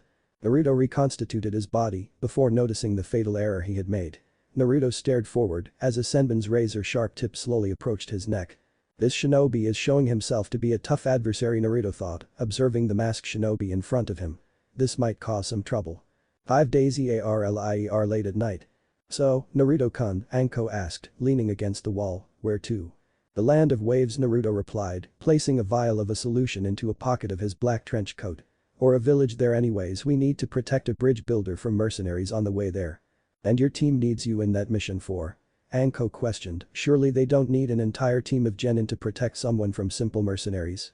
That's the thing, Naruto stated, placing his trench coat on the coat hanger, something is fishy about that mission, a D-ranked mission wouldn't be this difficult, yet, it seems too easy for a C-ranked mission. So, you think that someone else will be attacking the bridge builder? Anko asked, to which Naruto nodded. Yes, and that whoever this person is, he or she is incredibly dangerous and more than likely will outclass everyone on my team in terms of combat ability and experience, besides Kakashi-sensei, Naruto concluded. Anko placed her arms behind her back, slowly turning towards the door of Naruto's apartment. Whatever the case is, you'd better come back in one piece, and while you're at it feel free to bring anyone back home. It would be interesting to hear a voice fight over you with me that originates from a physical organism. Boy. Kurama yelled, knowing full well that Anko's mind was now linked to hers. I heard that. And? Anko mentally asked back, what are you gonna do about it? You trying to start something? Kurama argued back. Not now, please, Naruto mentally said to both, let me focus for a bit, then you two can start arguing again. Kurama and Anko nodded in silent agreement as Anko kissed Naruto goodbye before leaving for the night, leaving Naruto alone in his apartment. Shaking his head from his thoughts, Naruto looked into a specific vial, one with a label distinct from all the rest. 2,6-diisopropylphenol, Kurama began to ask, what does that do? If I remember correctly, it contains hydroxide, oxygen, bits of carbon, some fluorine. Naruto summarized. It might have also been neutralized and mediated by gamma-aminobutyric acid, at least, I think it should have been. It's great that you know what it's composed of, Kurama remarked, but what does it do? Well, Naruto replied, if we're lucky, we should be able to test it out on the field. That would be considered lucky for you, Kurama began to say. For Anko-chan and I, it would be rather lucky for you to, perhaps bring a fourth partner into this unique relationship of ours. Kurama teased, causing Naruto to blush slightly. You know. Naruto began to reply, we can't just bring other people into our lives, before anyone is brought in we need to ensure that she is willing to share, first. Whoever you bring back, Kurama replied with a wink, one which Naruto felt, considering I'm thousands of years old and Anko-chan's 23, it might be best to bring back someone who's your age. Naruto smirked, as if I'll be able to find someone my age who is willing to share their lover with two other partners and that they would even be willing to come back to Konoha. Never disregard probabilities, Naruto-kun, Kurama replied, you of all people should know that. We'll see, Naruto finished, placing the vial of the compound into a pocket of his trench coat before picking up another vial. Well, guess I'll have to test this one too, let me see what this contains. Naruto opened his notebook before flipping it open. Coming to the final page, Naruto began to read the contents of the page. Hydroxycinnamic acid, chlorogenic acid, magnesium. Naruto skimmed, not noticing Kurama's growing laughter, and neutralized by a fair amount of theobromine, an alkaloid. The fuck was I on? What the hell does this do? This was the final straw for Kurama, who broke down into a fit of laughter. What? Naruto asked. Be sure to test that one, Kurama said in between laughter, the effects might be rather interesting. From what I think it does, it might be completely harmless, Naruto replied, before placing the vial in his trench coat. Fine, I'll test it out. Oh, this is going to be interesting, Kurama thought. 4 days earlier. Naruto hung upside down on a tree branch, the darkness of dawn obscuring him as he patiently awaited the arrivals of his team and the bridge builder, Tazuna, the client they were meant to protect. Minutes later, Sakura arrived at the village's gate, carrying with her a backpack assumingly filled with equipment. A few more minutes after that, Tazuna, Kakashi, and Sasuke all arrived. Alright, Kakashi stated, now we just need to wait for Naruto before we explain the plan. HMPH, Sakura scoffed, damn idiot can't even be bothered to respect an appointment. Sakura herself had hoped that Naruto did not come with them, which would allow her a chance to be alone on a team with her beloved Sasuke-kun. In stark contrast to this, Sasuke seemed to dread this possibility more than anything, hoping for nothing more than for Naruto to come with them, even if only to keep Sakura away from him. Actually came Naruto's voice from Konoha's gate. Everyone present looked up, only to be met with the shadow of Naruto looming over them, with the blonde himself perched atop Konoha's gate. I was the earliest one here, Naruto revealed. Now, what's the plan? Azuna here lives in the Land of Waves, a tributary of Konoha, Kakashi began to explain. As of recently, however, there have been several groups of mercenaries who will attack those traveling between Konoha and the island and take all their belongings. Our job is to defend Azuna on the way back to the Land of Waves and ensure a bridge is built in that island. Sounds simple enough, Naruto replied. That's not all our mission entails, Kakashi continued. On the way there we also have to defeat a group of occultists who have illegally crossed into the Land of Fire, from I don't know where from. That's annoying, for sure, Naruto stated, before turning towards the other side of Konoha's gates. My god, Tazuna thought, taking a large chug of his bottle of sake, this team is going to be a nightmare to work with. A blonde that seems so full of himself, yet seems like he doesn't care, a girl who screeches in a pitch that hurts my ears, and another kid that seems like he wants to murder everyone on earth. At least their Jonin-sensei looks promising enough. Are we leaving yet? Naruto asked. Yup, we're departing now. Kakashi announced before the entire team departed from the village's gate. 2 hours into the journey.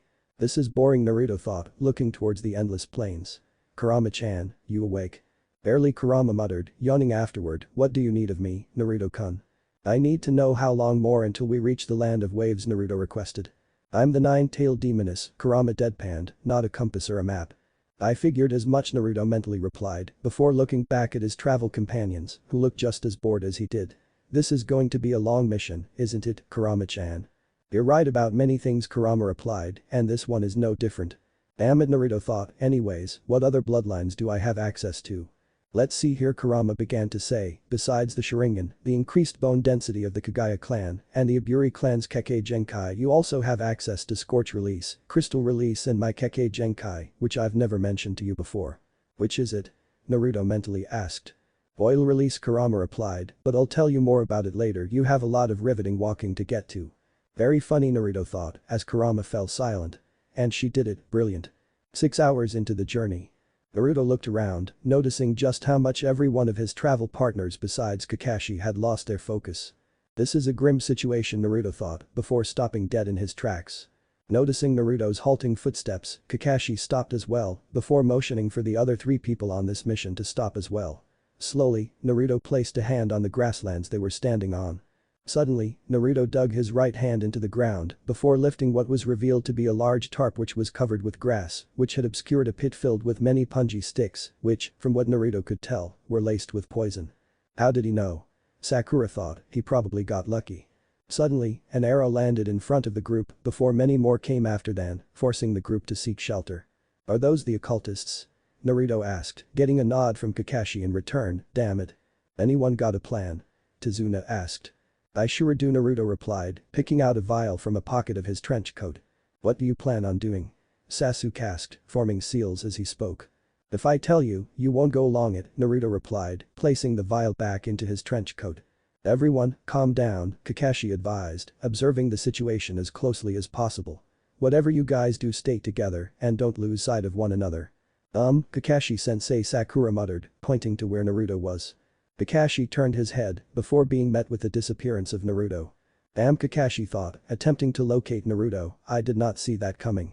Naruto vs the occultists. Naruto appeared in front of the archers before incapacitating the hooded figures with relative ease.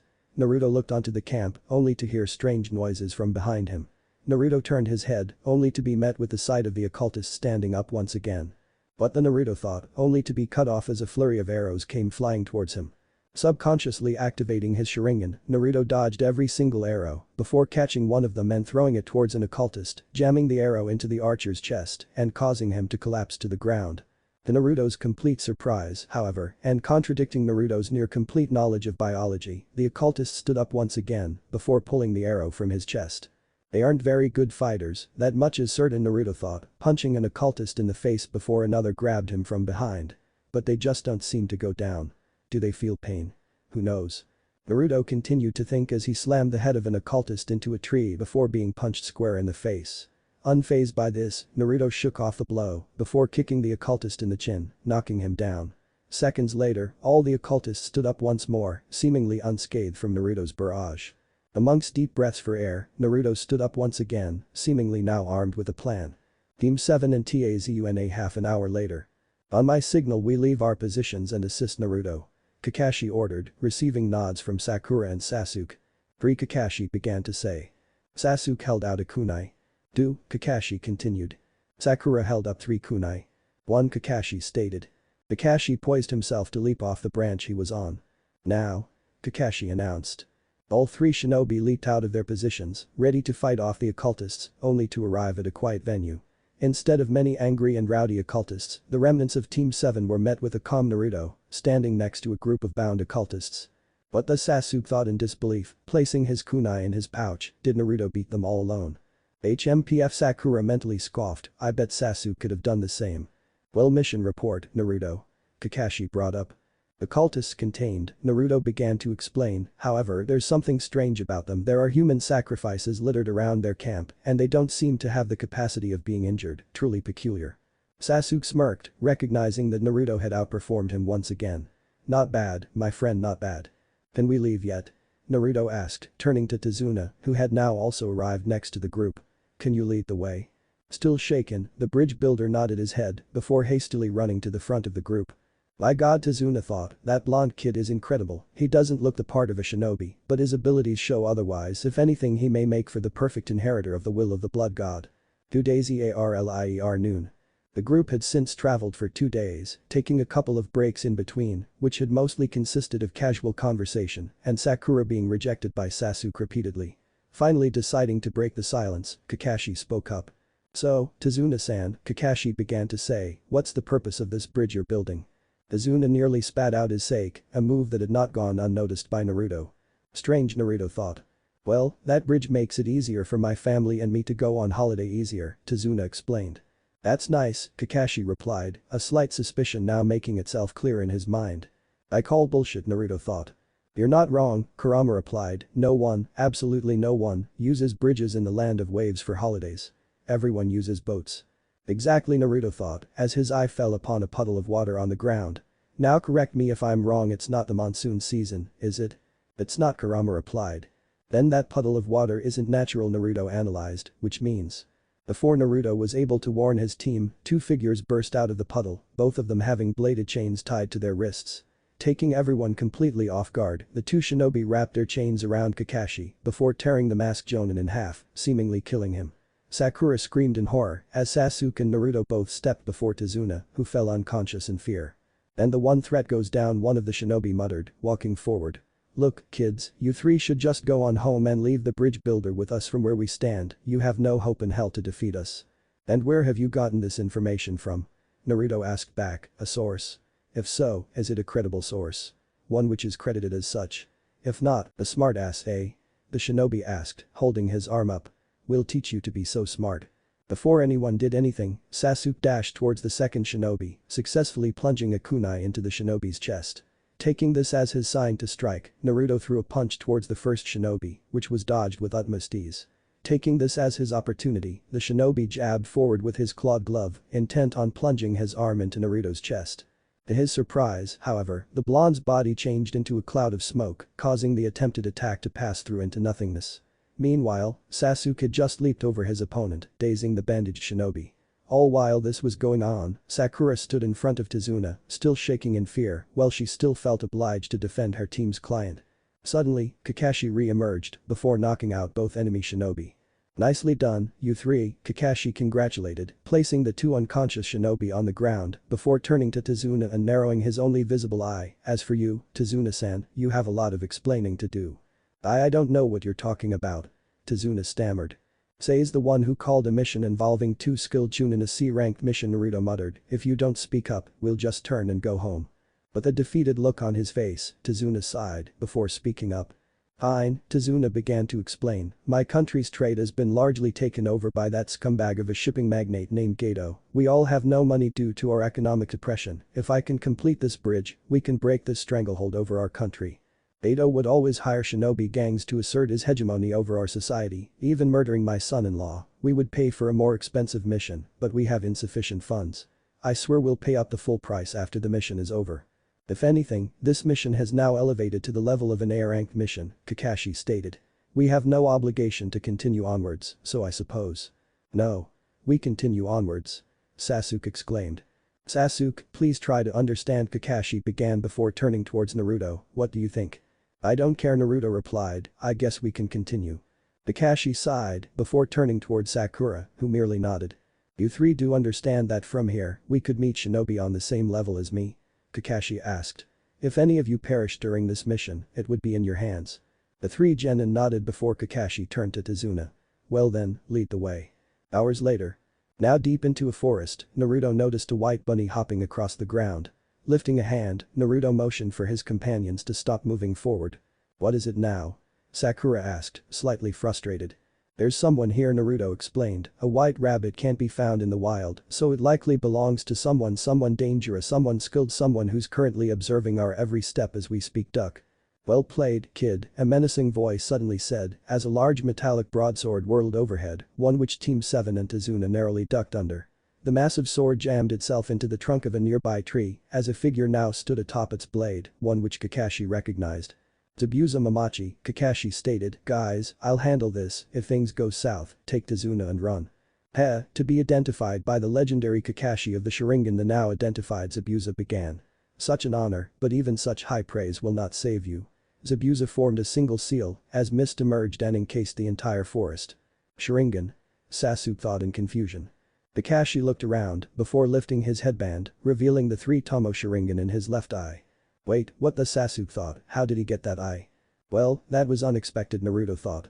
All of a sudden, Zabuza appeared in the center of the whole group, yanking his massive blade over his shoulder. Before he was able to do anything, Kakashi dashed over, plunging his kunai into Zabuza's stomach. That was kinda easy, Naruto thought to himself. Before anyone was able to react, a second Zabuza appeared behind Kakashi as the first Zabuza's body dispersed into a body of water, splashing to the ground as the second Zabuza lifted his sword over Kakashi. Shit, Naruto thought to himself. Zabuza slashed at Kakashi, cutting him directly in half, only for the Cyclopean shinobi's body to disperse into puddles of water. Before he was able to do anything or even move, Zabuza felt the distinct feeling of cold metal on his neck. Shocking everyone watching, Zabuza bent his head back, delivering a brutal headbutt into Kakashi's nose, staggering him before the larger shinobi kicked him into the river. Kakashi re-emerged from under the river, standing on the riverbed. Before anyone was able to react, Zabuza appeared behind Kakashi, before encasing him in a sphere of water. So this is how it ends, Kakashi thought to himself, before lifting his head. Guys. Take Tazuna and run. Leave me behind. Ah, for fuck's sake, Naruto thought, withdrawing a kunai from his pocket. Larynx, spine, lungs, liver, subclavian artery, kidneys or the heart, a deep voice echoed in the fog. Which should I choose now? This guy's creepy, Sakura thought, clearly shaking in fear. You missed one, Naruto replied, stabbing forwards and plunging his kunai into the neck of one of Zabuza's water clones, the jugular vein which could cause anyone to bleed out within seconds if cut. Never mind that, Sakura thought, Naruto's even creepier. Analyzing the area, Naruto's ears shook slightly before the blonde raised his kunai, blocking a strike from another one of Zabuza's water clones, shocking the massive shinobi. Not giving up, the water clone attempted to throw a follow-up strike, only to be dispersed by a slash in its throat. That kid is something, isn't he? Zabuza asked, to which Kakashi nodded. You have no idea, Naruto muttered, appearing behind Zabuza. Naruto stabbed downwards with a kunai, threatening Zabuza's exposed liver. Having no other choice, Zabuza leaped away, releasing his grip over the Cyclopean shinobi. Landing back on the water, Zabuza hefted his sword over his shoulder before performing a large slash against Naruto, who merely smirked in face of this. As the blade was about to slash Naruto in half, the blonde's body dissipated into smoke, causing Zabuza to trip slightly, still in confusion over Naruto's sudden disappearance. Am I going mad? Zabuza asked. Zabuza shook his head before turning to the released Kakashi and forming seal after seal. Let's end this now. Gladly, Kakashi stated, forming the same seals as Zabuza, shocking him. How are you? Zabuza began, before being cut off by Kakashi. Copying me? Kakashi mocked Zabuza, before continuing the same seals. The Eye of Insight allowing the user the ability to copy the movements of another flawlessly, Sasuke recited mentally. And the Eye of Hypnotism, allowing the user to cast Jinjutsu more efficiently, even able to subtly cast Jinjutsu upon another whether or not the user is aware of this. Zabuza and Kakashi finished their seals before forming the same finishing seal. Water release. Water dragon bullet technique. The riverbed rumbled before the water behind both Zabuza and Kakashi took shape, forming two massive dragons that launched themselves towards each other, clashing against each other in the middle, with no one side able to attain the upper hand. Then again Naruto's voice echoed, causing Zabuza's eyes to widen. No one ever said I was gone. Naruto's body reconstituted behind Zabuza before the blonde plunged a kunai into the large shinobi's hamstring, causing Zabuza to lose his focus, leading to him being sent flying into a tree by Kakashi's water dragon. My goodness, Tazuna thought, are they even human? Naruto's so strong, but how? Sakura thought, was I wrong about him? Naruto's incredibly strong, Sasuke thought, if that's the case, I must begin training immediately, I can't afford to fall too far behind him. Kakashi walked in front of Zabuza before holding a kunai to the swordsman's throat. It's over. Do your worst. Zabuza taunted. Gladly, Naruto began to reply, all while walking towards the swordsman, only to be cut off by the sudden introduction of 3 senbon into Zabuza's neck, rendering him lifeless. The lean, masked shinobi landed next to Zabuza, picking up the large shinobi. Sorry for the trouble, but I'm a hunter nin from the hidden mist, I've been hunting Zabuza for a while now, so thank you. Before waiting for Team 7's response, the shinobi leapt away. Well, that was unexpected, Naruto thought, attempting to make sense of the situation. In any case, that hunter nin was probably allied with Zabuza as well. Suddenly, a loud thud could be heard behind Naruto. Everyone present turned towards the source of the noise, only to be met with the sight of an unconscious Kakashi. Shaking his head, Naruto walked towards the masked shinobi before covering Kakashi's left eye with his headband. Finishing this routine, Naruto lifted Kakashi over his shoulder before turning to Tazuna. Tazuna-san, how far away is your house from here? Naruto asked. About half an hour, Tazuna replied. Then lead the way, Naruto stated. 4 hours ago. It had been a day and a few hours since Team 7 took up refuge in Tazuna's home, now being acquainted with Tsunami, Tazuna's daughter, and Inari, Tazuna's antisocial grandson. With it being a few hours until midnight, Naruto sat atop a large tree in the forest, slowly observing something interesting. Beneath him, a familiar face walked by, seemingly gathering herbs as he did. Intrigued by this, Naruto slowly watched as the hunter Nin walked across the forest. 5 minutes ago. Out of nowhere, a bee stung Naruto, causing the blonde to fall into the field below, landing in front of the hunter Nin. Staring at the hunter Nin for a bit, Naruto noticed something interesting about his soon-to-be opponent. This hunter Nin, Naruto thought, seconds before a senbon plunged into his face, she's a female. Oh? Kurama asked as Naruto's body dissipated into smoke, you interested? We'll see, Naruto replied, reconstituting his body in front of the hunter Nin.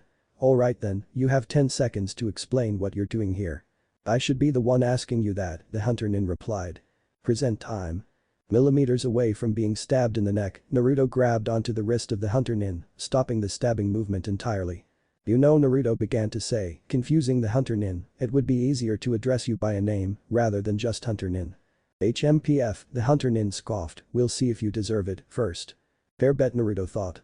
I see where this is going, Kurama muttered with a smirk. Forest. Naruto and the hunter Nin remained in their deadlock for a bit before the hunter Nin broke Naruto's grip over her wrist, jumping back right after she did so. I'd advise you to leave now, the hunter Nin warned, or I'll be forced to use some rather crude and uncivilized methods to force you to. Even out here, Naruto began to say, you guys still aren't above a threat, huh? Maybe, but more than likely, the hunter Nin continued, dashing towards Naruto, I just don't enjoy fighting in worthless skirmishes, really. Me neither, Naruto replied, leaping over the hunter Nin, hell, if I had a choice in the matter, I'd rather not be a shinobi at all. Wait, the hunter Nin stopped to ask, does Konoha force everyone to be a shinobi? Unless you become a medic, conscription for those above the ages of 12 has been a thing in Konoha for years at this point, Naruto began to say. Finding herself distracted, the hunter Nin broke out of her stupor before dashing over and throwing a punch towards Naruto during the blonde's monologue, only for Naruto to look up and casually catch her punch, surprising the hunter Nin. And I'm no medic, so I have no say in the matter, Naruto finished, before leaning in towards his enemy's masked face and looking into her eyes through the eye holes in her mask. This is getting progressively more and more awkward, the hunter Nin thought. Oh, no, Naruto stated, pulling away, don't worry about any romantic implications I may send towards you, I already have 2 mates. Wait, 2, the hunter Nin asked in shock, is this a Konoha thing as well? Well, no, not quite, Naruto replied, it's more of a biological and zoological thing. This guy's weird, the hunter Nin thought, taking a step back, but still, he's oddly fascinating, from many perspectives.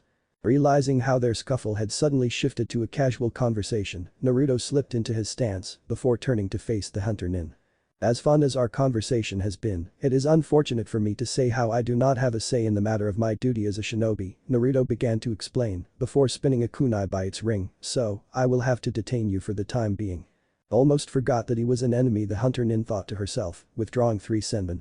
Without another exchange, Naruto and the hunter Nin dashed at each other, throwing their projectiles at each other, only for Naruto to disperse into smoke upon near contact with the senbon, leaving a scratch on his opponent's mark as the only result of that singular maneuver. Naruto reconstituted his body, only to disperse into smoke again upon the emergence of 3 other senbon. Stop doing that. The hunter Nin yelled, quickly getting frustrated at her opponent's choice of actions. I don't know, Naruto replied, reappearing in front of his enemy, aren't shinobi supposed to do this? Hold on, I got a plan. The hunter Nin thought, lifting her mask slightly to reveal her mouth, could you perhaps help explain the job of a shinobi? Strange request, Naruto stated, but sure, a shinobi is used by most elemental nations as the standard. Naruto began to monologue on about what it means to be a shinobi, only for the hunter Nin to tackle him to the ground before holding his kunai to his neck. Can't believe that worked, the hunter Nin thought. How did I fall for that? Naruto thought, maybe I should stop monologuing. Now, you could turn to smoke again, the hunter Nin began to say, I fucking hope you don't, but please, I don't want to fight, let alone kill you, I just want to talk. Moments later, the hunter Nin came to realize the compromising position that the 2 of them were in. Blushing slightly under her mask, the hunter Nin would come to find something poking against her thigh. I swear, the hunter Nin growled, that better be a kunai poking my thigh. Wait, that's dangerous. Naruto exclaimed, pushing the hunter Nin off of him before pulling a vial from his pocket. That was lucky, 1 single drop of this would have burned through your body like a hot knife pressed against butter. You're a chemist? The hunter Nin asked. Well, kinda. Naruto replied, standing up before looking up into the sky. Wouldn't necessarily call it my profession, but it keeps my mind off of other things, and it also keeps me from communicating with other people. Sounds pretty lonely, the hunter nin acknowledged. This is it, Naruto-kun. Kurama yelled, she practically asking you to fuck her. That's not how this works, Kurama-chan, Naruto mentally replied. Anko would beg to differ, Kurama purred. Knock it off, Naruto mentally stated, before turning back to the hunter nin. It's hard to get lonely when you already have two mates anyways, what is your name? Hesitating for a moment, the hunter nin gave in to Naruto's request. Hakuyuki, the hunter nin replied. Oh? An ice user? Naruto asked, shocking Haku. How the Haku began to ask, only for Naruto to continue. Read a history book from the mist, Naruto explained, if I remember correctly, you guys are pretty dangerous. Yeah? Well, it got my entire family killed, Haku replied with a tinge of sadness in her voice. If it makes you feel any better, my father died sealing a large beast inside of me, Naruto began to explain, one which led to me being ostracized by most members of Konoha. You've been through some stuff, haven't you? Haku replied, he said that so nonchalantly. Well, you could say that, Naruto stated, I should go now, I've got some stuff to attend to. Wait. Hold on. Haku yelled, only for Naruto to vanish before her eyes. Clever bastard, he got my name, didn't even get his maybe, he comes here often. 3 days later late at night. Haku found herself perched atop a branch, steadily looking ahead and at the several trees around the forest. For the past 3 days, she has had little luck when it came to locating Naruto, so it came as a pleasant surprise when she finally spotted Naruto, laying atop a large tree. Slowly moving towards the tree Naruto was on, Haku patiently positioned herself in the exact spot she had wanted. Naruto thought, thinking about why he was there. Kakashi-sensei said something about training. Before Naruto was able to continue his thoughts, he found himself pulled through the treetop and down onto a large branch. Shaking his head from the shock, Naruto found himself staring into a pair of dark brown eyes and a face adorned by long, black hair. Not fully understanding the situation, Naruto quickly dispersed his body into a cloud of smoke before reconstituting his body atop of Haku, pinning the female shinobi onto the branch. Whoa! Haku exclaimed, struggling to get free from Naruto's grip, slow down. It's just me. Oh, my apologies, Naruto muttered, I just didn't expect to be pulled down from a tree. Kurama giggled softly. What is it now? Naruto mentally asked, almost dreading Kurama's answer. Who would have known you were so bold, Kurama teased, making light of Naruto and Haku's current position. What would you do in this situation? Naruto asked, releasing Haku from his grasp. I don't know. Kurama purred, although I probably wouldn't pin someone as if you were going to, unless you two intend on engaging in those acts right there and then. Ignoring Kurama's last statement, Naruto helped Haku up before helping to brush the dust off of her clothes. As much as I appreciate you helping me clean up, Haku began to say, I don't know your name yet, and that's not all, what would your wives think if they saw us just then? I don't mind, but what would they think? I'll address those questions one by one, Naruto replied. My name is Naruto Uzumaki, although my parentage and bloodline are both complicated. As for my wives, one of them dresses incredibly revealing everywhere she goes and would most likely walk up to grope you upon your entering of her line of sight. Hearing this, Haku blushed slightly, picturing the scene in her head. Wait, that's one of them, what about the other? Haku asked, surely the other one is more sensible. Well, would you like to meet her? Naruto offered, confusing Haku. Pardon me? Haku asked, completely confused by Naruto's offer. Naruto and Kurama mentally snickered, remembering the time Anko had first met Kurama, only this time, they decided to do something different. Ready? Naruto mentally asked. Ready? Kurama replied. Alright, this won't hurt that badly, Naruto assured, before placing a finger onto Haku's forehead, causing both to fall unconscious upon contact. Naruto's mindscape. Haku awoke in a vast forest, one slightly different from the one she had just been in prior. Instead of the darkness of nighttime encapsulating the forest, she now found herself in an environment much akin to a sight one would commonly see during springtime. What the Haku asked herself, where am I? You're in my mind, Naruto replied, appearing next to her. Well, I suppose we both are. And this is where your other wife lives? Haku asked. Yup, Naruto stated. Well, where is she? Haku questioned. Naruto looked to the left as large footsteps appeared and shook the earth. Suddenly, Kurama, bearing her Kyuubi form, burst out of the forest before running in front of Haku and roaring. What's this? Kurama growled, did you bring me another meal to feast on? Maybe. Naruto winked. Kurama leaned in close to Haku before sniffing the girl with her large nose. Not wanting to move a single inch, Haku slowly turned her head towards Naruto. Is this normal? Haku whispered. Kinda. Naruto replied before turning to Kurama. Kurama-chan. You can turn back now. The large fox nodded before reverting to her more human-like form. Briefly smiling at Haku, Kurama rushed towards Naruto before wrapping the blonde in a tight hug, one which Naruto swore crushed multiple of his dense bones. I like this one. Kurama exclaimed, much to Haku's confusion. She's one of the few humans who aren't scared of me. What? Haku asked. That's fine and all, Kurama-chan, Naruto began to say, but I don't think she's very enthusiastic about the idea of sharing her partner with two others. Excuse me? Haku continued to ask. Well, we both remember a time when I was opposed to the idea, Kurama stated, but then again there is always a way to convince others. You guys know I'm still here, right? Haku stated, causing both Naruto and Kurama to turn towards her. So Naruto continued. What's your assessment of the situation? Kurama asked. Could I consider it for a bit first? Haku asked nervously, scratching the back of her head. It would be the first time I've ever had a relationship like this, and to share my partner with two others, that just feels strange, doesn't it? Suit yourself, Naruto assured. I'll be eagerly awaiting your decision, Haku, Kurama purred, before sending both Naruto and Haku out of the former's mindscape. Real world. Well, that sure was an experience, Haku admitted, before turning to Naruto. Look, whatever decision you make, Naruto began to say, positioning himself to leap away, I do hope you make the one that's best for you. Without awaiting the ice user's response, Naruto leaped away into an unknown location, leaving behind a thinking Haku.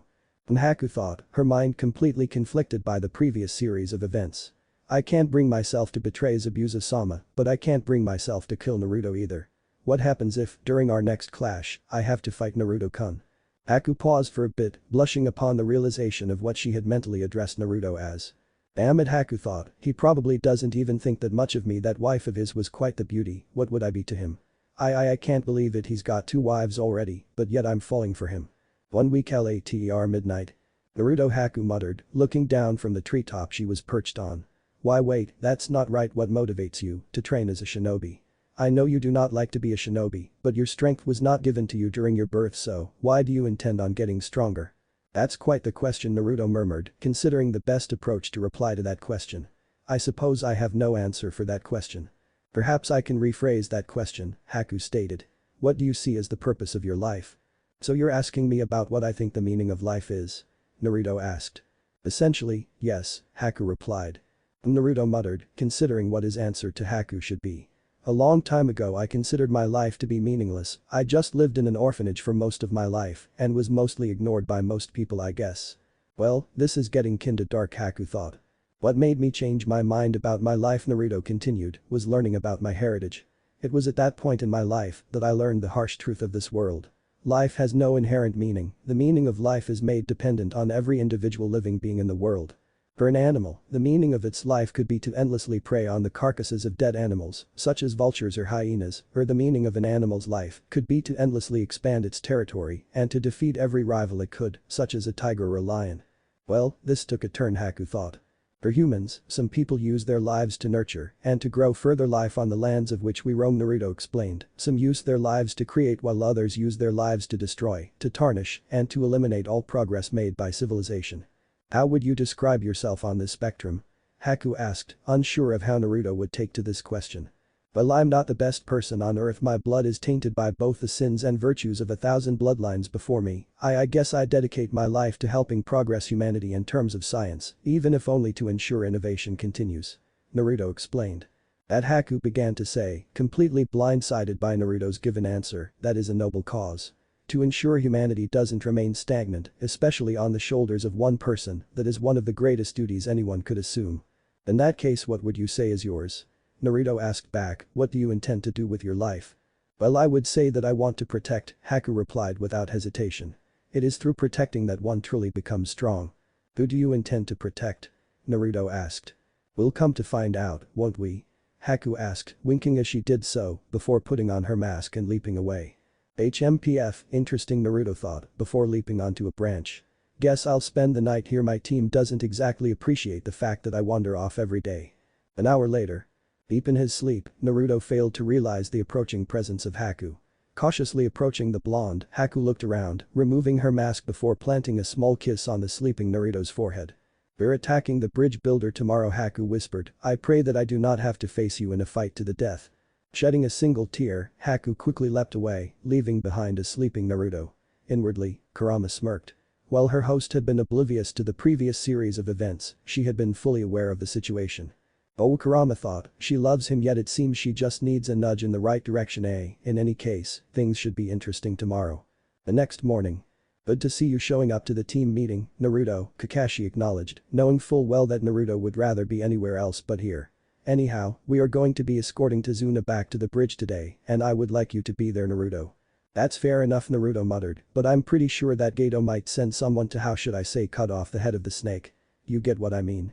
Kakashi placed his fingers on his chin, before nodding silently. But settled then, Kakashi stated, Sasuke, Sakura, you two come with me, we'll escort Tazuna to the bridge. As for Naruto's role in this operation, he will stay at the house for a bit. If anyone comes, eliminate them, before coming to the bridge to help us. If no one comes by midday, just come to the bridge to assist us. In any case, the bridge should be clear today, so don't rush to help us. No problem, Naruto replied, leaping onto the rooftop. But never get a red on that guy, Sasuke thought. Around the same time is Zabuza's hideout. Tying her hair neatly into a bun, before picking up her mask and looking into it, internally considering if she wanted to participate in the upcoming confrontation. Haku? Zabuza called out, it's time to go. Not answering by words, Haku placed her mask over her face, before leaping out of the window to approach the bridge with Zabuza, who could notice something strange about her performance. She seems to be off her game today, Zabuza thought, before shaking his head of these thoughts. He had a job to do, no matter how grim the job was to be. Tazuna's house an hour later. Naruto perched himself atop the rooftop, patiently waiting for anything of interest to happen. Before long, something would happen, or at least start to happen. A knock could be heard on the door. As Naruto looked down from the rooftop, he was met with the sight of 4 armed mercenaries. Bridge. As Kakashi, Sakura and Sasuke approached the bridge with Tazuna, Kakashi and Sasuke picked up on a scent that was all too familiar to them. The copper-like scent of blood, specifically blood that had just been bled. Accompanying the scent of blood was a thick fog over the bridge. Zabuza's here. Kakashi identified. Smart, Zabuza acknowledged, slowly stepping out of the fog alongside the masked Haku. Let's see if you saw this one coming. 2 water clones shaped in Zabuza's image appeared suddenly out of the fog, dashing at the group as if on cue. Without a moment's hesitation, Sasuke withdrew 2 kunai, before dispersing both clones with utmost ease. Before he was given a moment to recover, Haku dashed towards the last Uchiha, before landing a kick onto the raven-haired boy's chin, throwing him back slightly. Tazuna's house. Inside the house, Tsunami stood at the sink, washing dishes and cutlery as Inari went to answer the door. Before Inari was even granted the ability to place his tiny fingers upon the doorknob, the door flung open, smacking him in the face and knocking him back. Inari, go to your room, Tsunami ordered in a whisper. Come with us now. One of 2 thugs ordered. Tsunami stood still, washing one of her many kitchen knives. Why should I do that? Tsunami asked, placing the knife in its holster before moving on to a plate. The smart mouth, huh? Another mercenary asked, slowly approaching the woman. Perhaps we can have some fun with you. Before any of the mercenaries were able to move on their threat, an ear-piercing scream was heard from their right flank. Immediately turning to see what had happened, they were only met with the sight of the dead bodies of one of the mercenaries. What the one mercenary began to ask, only to be cut off. The 2 remaining mercenaries and Tsunami turned to the mercenary, only to notice his mysterious death, especially the utter brutal side of the cutting of his vocal cords. Okay, what is going on? The 3rd mercenary asked, only for him to be cut down by the same mysterious force. Slightly shaken, the mercenary attempted to run out of the door, only to be caught by the arm from the ceiling. Naruto hung upside down from the ceiling, armed with a scalpel. If there's any type of person I utterly despise on this earth, Naruto began to say, before slashing the neck of the mercenary with his scalpel, it would be people who threaten rape. Noticing how his opponent had now fallen limp, Naruto dropped the man's carcass onto the hardwood floor below, before turning to Tsunami. My apologies, Tsunami-san, Naruto began to say, I've caused quite the mess here. It's fine, Naruto-san, Tsunami replied, you saved me a lot of trouble there, I'll clean up from here. Naruto nodded, before vanishing from sight. Bridge. Round 2 Kakashi. Zabuza declared, rushing out of the fog with his eyes shut. Sakura. Kakashi yelled. Whatever you do, do not leave Tazuna's side. Too little too late, Zabuza muttered, appearing behind Zabuza. Within seconds, Kakashi dashed towards the swordsman, blocking the oncoming slash with a kunai. I don't suppose you feel the sting of our previous bout. Kakashi mocked. Ha! Zabuza laughed, his eyes remaining shit, save your mockery, the same trick doesn't work on the same person twice. Naruto. Naruto leapt across branches, considering what approach he should take to counter Zabuza and Haku's later assault. Assuming Kakashi engages Zabuza again, Naruto began to think, I would have to face Haku. Sasuke can't do much against her, let alone Sakura. Wait, Naruto-kun. Kurama yelled, I have a plan. I swear if your plan involves kissing her or something, Naruto began to say, only for Kurama to cut him off. Just shut up and listen. Kurama yelled, remember that substance of which you had no idea what it did? Naruto reached around before pulling out the vial. Dip your kunai in that. Kurama advised, it should give you an edge. And if it doesn't? Naruto asked, dipping the edges of his kunai with the strange substance. Then you'd better hope you can stand against her, Kurama stated, slowly fading into Naruto's subconscious. Good luck. Welp, Naruto thought, storing the vial in his pocket before continuing his journey. At least I'll get to test what that does. Sasuke vs Haku. Both shinobi clashed in the center of the battleground, Sasuke pushing all of his might onto his kunai strike, while Haku barely broke a sweat, blocking with her senbon, sparks flying as their metallic weapons grinded against each other. He's tough, Sasuke thought, not knowing of Haku's actual gender. Where is Naruto? Haku pondered, her thoughts quickly drifting away from the fight she had been in. Noticing his enemy's lack of focus or interest in the fight, Sasuke threw a punch, only for his fist to be caught by Haku with ease, the ice user smirking under her mask. Letting go of her grip over Sasuke's fist, Haku formed several seals with her free hand. What the Sasuke thought, shocked by the ice user's display, how is he doing this? How is he forming seals with one hand? Secret technique, Haku thought as the puddle the two were standing on began to condense into needles, 1,000 needles of death. Within seconds, the needles launched themselves toward Sasuke, all of them meeting their mark and plunging their sharp tips into his flesh. Unable to continue the fight, Sasuke fell to the ground, seemingly falling unconscious. Haku turned away, only to catch a kunai coming up behind her. Turning around, she was met with the sight of an injured Sasuke. That wasn't very wise, Haku muttered in a monotone voice, I'll be sure to punish you for that mistake. Haku stepped backwards before forming several unique hand seals, causing the water on the ground to condense before freezing over completely and taking the shape of many crystal mirrors. Impossible, Sasuke thought as Haku backflipped into one of the mirrors before her likeness appeared in all of the mirrors. So on a scale of 1 to 10 came Haku's voice as all her reflections in the mirror held up their senbon. How fucked are you? What the hell is the talking about? Sasuke thought, not exactly understanding what Haku was intending to do as senbon began to rain down upon him. Cut after cut, Sasuke attempted to dodge or intercept the senbon, all to no avail, as he quickly learned that for every senbon he intercepted or dodged, 5 more would quickly plunge their sharp edges into his flesh. Suddenly, Haku dashed out of the mirror behind Sasuke, tackling him to the ground. Not giving him any time to react, Haku began to repeatedly punch the pinned Sasuke with relentless fury, while blocking every one of Sasuke's attempted strikes. Before she was able to continue, Haku found her arm restrained.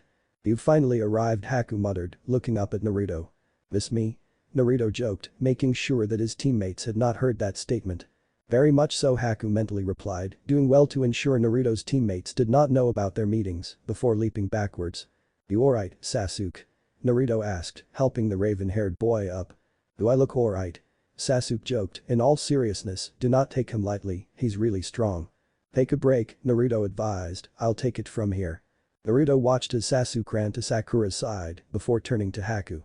Now then, Naruto began to say, holding up a kunai as the ice user jumped back into a mirror, may I have this dance? Haku faintly blushed under her mask before holding up a senbon in every mirror. Interesting, Naruto thought, observing each mirror as long as possible before activating his Sharingan. Before long, senbon began to rain down upon the blonde, just like what had happened to Sasuke prior. Unlike Sasuke's prior situation, Naruto was able to dodge each senbon as they approached him. Keeping himself on the defensive, Naruto leapt next to a mirror before pulling Haku out of the mirror. What? Haku exclaimed, leaping up. How did you do that? Within each throwing interval, your arm comes out of the mirror for a few seconds, Naruto explained, before ducking under 2 oncoming senbon. That would be how I pulled you out of the mirror. Naruto formed a seal, anyways, want to see something interesting? Not in particular, Haku replied. Well, too late, Naruto stated, before forming several clones. With a clone facing every one of the mirrors, each formed its seals. Haku watched on, as each clone's cheeks puffed up greatly. Vapor style. Solid fog technique, Naruto stated calmly. Before she had any time to react, Haku watched as each of Naruto's clones exhaled a visible steam-based breath, melting all of her mirrors with what seemed to be utmost ease. Upon the melting of all the mirrors, Naruto turned to Haku as his clones dispelled. Surrender yet? Naruto asked. And Haku thought, assuming his technique is based on the heat of his breath. I got it. Alright, Haku began to say, pulling 6 senbon from her pockets, I'll surrender if you can catch me. Before Naruto was able to react, Haku leapt away from the blonde, forcing Naruto to rapidly pursue Haku. Dodging several senbon coming his way, Naruto returned the favor by throwing a laced kunai towards Haku, slashing the ice user in her arm, causing traces of the substance to enter the wound. Something doesn't feel right, Haku thought, placing a hand over her wound. Forest. Tazzing Haku deep into the forest they had met in, Naruto found himself face to face with the ice user, who seemed to begin sweating. Why did it suddenly get so hot? Haku thought, slightly loosening her clothing before removing her mask and throwing it into the ground. End of the line, Naruto. Nowhere left to run? Naruto asked. That's right, Haku started, holding up several senbon. Well then, Naruto replied with a smirk, I'll just throw some stuff at you then. What? Haku asked in confusion. Without stating another word, Naruto withdrew a vial of fluorandamonic acid which he had created before throwing it at Haku, only for the ice user to break the vial with a senbon mid-air, causing the liquid to pour onto the floor, burning through the ground deep into the earth. That was lucky, Haku thought, preparing a second senbon. Naruto flung another vial at Haku, this time that of the vial of 2,6-diisopropylphenol, of which he had no idea the usage of. Unfortunately for the blonde, the liquid contained within the vial would spill on the floor, wasting itself on the grass below. That was a waste, Naruto thought, pulling out the final vial in which he had earlier dipped his kunai in. Let's see how you do with this one. Naruto flung the vial towards Haku, this vial getting closer and closer to Haku's face, before the ice user destroyed the vial with a senbon, only for the puddle of liquid to fall to the ground, with some drops landing on her face. Wiping the drops off of her face, Haku began to sweat more and more as she unintentionally inhaled the fumes emerging from the strange substance. I can't take this any more. Haku thought, her mind drawing several blanks as she did so, turning her gaze fully towards Naruto. Just as Naruto was going to pull another vial from his pocket, Haku lunged at Naruto, tacking the blonde to the ground. Naruto quickly found himself staring straight into the ice user's eyes, only realizing what was truly happening to his adversary. Damn it, Kurama-chan, Naruto thought, reluctantly dropping his vials of chemicals. Well played. Heh, Kurama smirked, let's see how you do in a non-typical fight, Naruto kun. Minutes later, Haku quickly got dressed again, with Naruto helping to eliminate all signs of their activity from her hair. In hindsight, that wasn't very great for us to do, Haku murmured, after all, it only happened because of some chemical. That's not actually how it works, Naruto replied, catching Haku's attention. That chemical doesn't seduce one's mind into wanting to engage in intercourse with a member of the opposite gender, but rather, it helps to amplify the pre-existing desires of a person, meaning that. Knowing full well what Naruto meant, Haku immediately turned a deep shade of red. Besides that, what is your response to Kurama-chan's offer? Naruto asked. Well, Haku began to say, placing a hand on Naruto's face, as long as it's with you, I'll be willing to share with anyone. That's great, Naruto replied, we should get going now, we're running rather late. Haku nodded before the two leapt back towards the bridge. Well then, Kurama thought, that was an interesting series of events. Naruto and Haku. As the two recent lovers were leaping back towards the bridge, both couldn't help but blush upon thinking about the activity they had just prior taken part in. Suddenly, Naruto stopped in his tracks. Come here a second, Naruto ushered, which Haku obeyed, walking towards Naruto. Naruto placed a hand on the ice user's head before pulling out what seemed to be a leaf. Why was there a leaf in my hair anyway? Haku asked. No clue, Naruto replied, before placing his lips over hers, taking Haku completely by surprise. Seconds later, Naruto broke the kiss. We can't go back like this. Everyone needs to think that we were fighting in the forest, so here's the plan. The RIDGE 10 minutes later. Kakashi was not meeting any success concerning his fight against Zabuza. He was holding his own against the swordsman, yes, that much could be ascertained, but how long more he could do it for remained to be seen, for the Cyclopean shinobi now found himself running low in terms of chakra, with the loan he possessed proving itself to be a large drain of chakra. Let's hope that Naruto is doing alright, Kakashi thought, blocking a slash from Zabuza, whose eyes remained firmly shut. What's wrong, Kakashi? Zabuza sneered, can't put up much of a fight without that blonde helping you. I should say the same about you, Kakashi began to say, where's the hunter nin to help you when you need it the most? Without warning, a water clone of Kakashi emerged behind Zabuza, only for the swordsman to land a kick upon the clone, dispersing it with ease. He's not wrong, Zabuza thought, Haku has been occupied with that guy for quite a while by now, he must prove to be a difficult opponent. Before much longer, two figures entered the fog, one held by the other, the one being held having the privilege of having a kunai pointed towards their neck. As they slowly came into view, both Kakashi and Zabuza, the latter having just opened his eyes, could recognize who the two were. Zabuza, Naruto began to say, the cuts riddled over his face and forearm laid bare for all to see as he held a kunai to the unmasked Haku's neck. I suppose you recognize the situation here. So you've beaten Haku, Zabuza murmured. She stinks of arousal, Kakashi mentally noted, before piecing things together. How the hell did you know what? Never mind, he still ended up beating the hunter nin. By now, Zabuza had caught a whiff of this and too, as the rage built up within him regarding the implications. You didn't. Zabuza growled, holding up his broadsword. And what if I did? Naruto mocked, releasing Haku before facing Zabuza. Son of a bitch, Zabuza muttered, before disappearing into the fog. All according to plan, Haku thought. Naruto and HAKU 10 minutes prior. So what's the plan? Haku asked. Simple, Naruto replied, cutting his cheek and arm with a kunai, we're gonna pretend that we were having a brutal battle in the forest earlier. And then? Haku asked. I'll hold a kunai to your neck, we walk into the fog, Naruto explained, I'm pretty sure you know what comes next. You're assuming that Zabuza will surrender? Haku asked, I don't think he will.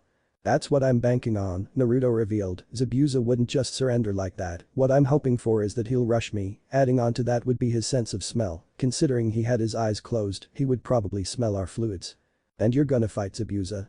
Haku asked, cutting a small wound onto her cheek.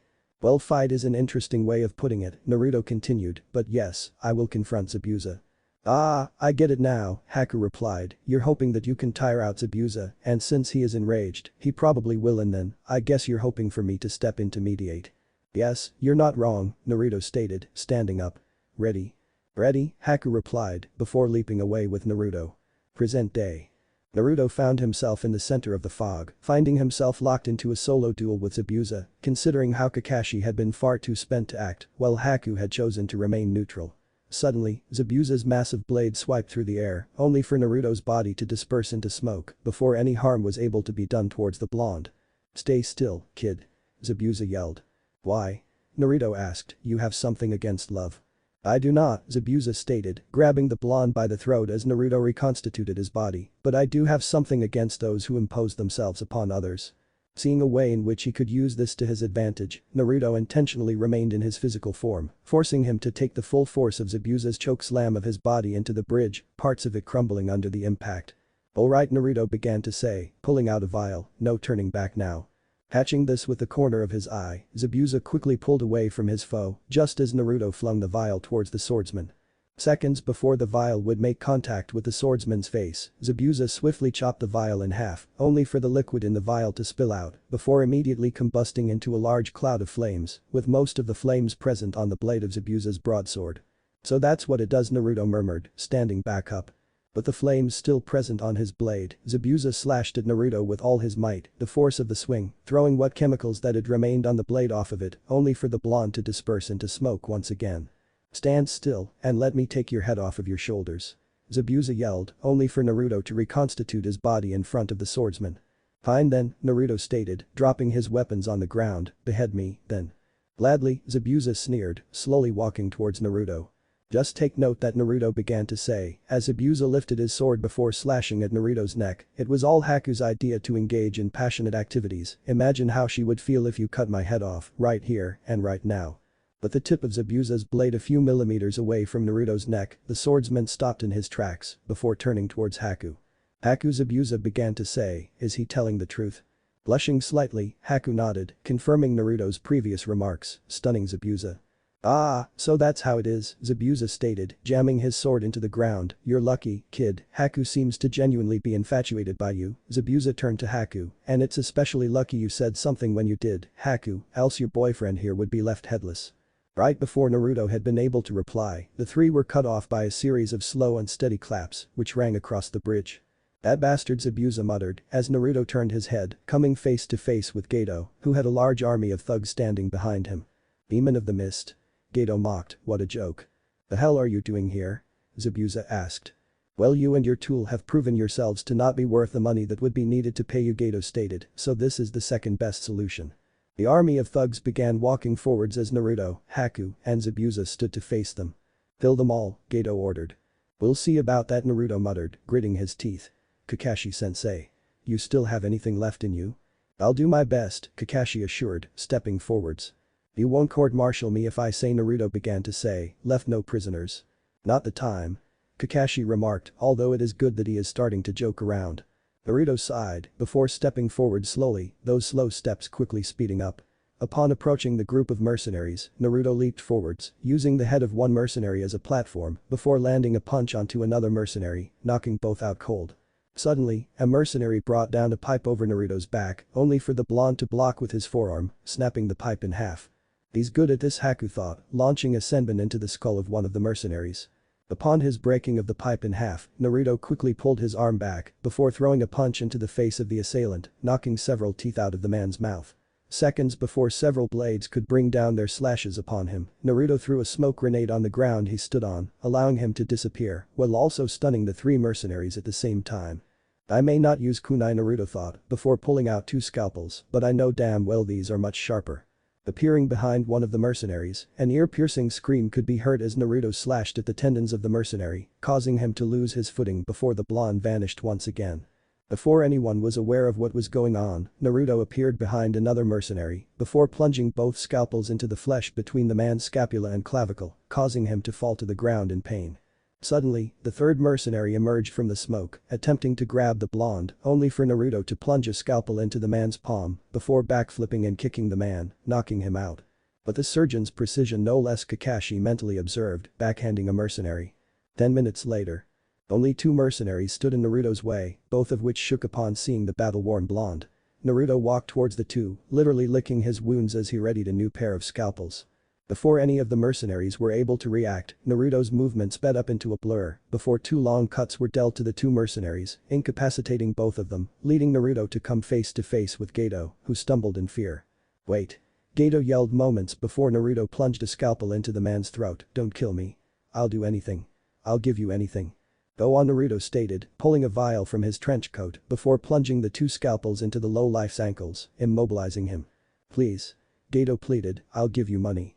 Women. Power. Not interested, Naruto replied nonchalantly, before spilling the contents of the vial onto Gato's face, the acidic liquid immediately melting past the man's skin and skull, ending his life within seconds. Standing up, Naruto turned around as Zabuza approached him. Nice work, kid, Zabuza acknowledged. I have a request to ask of you. Do you want me to take Haku with me? Naruto asked. I want you to take, Zabuza began to say before cutting himself off. How did you?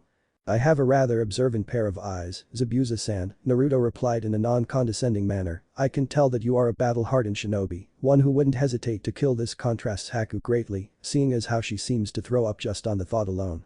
Your tone also gives away your request, that of a father figure, one who wants his child to have a better life.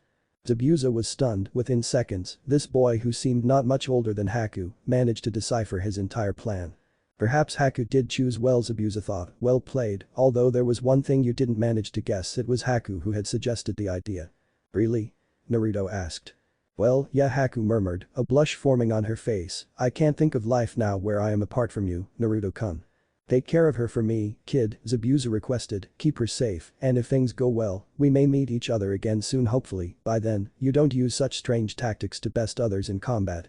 2 weeks later, Konoha.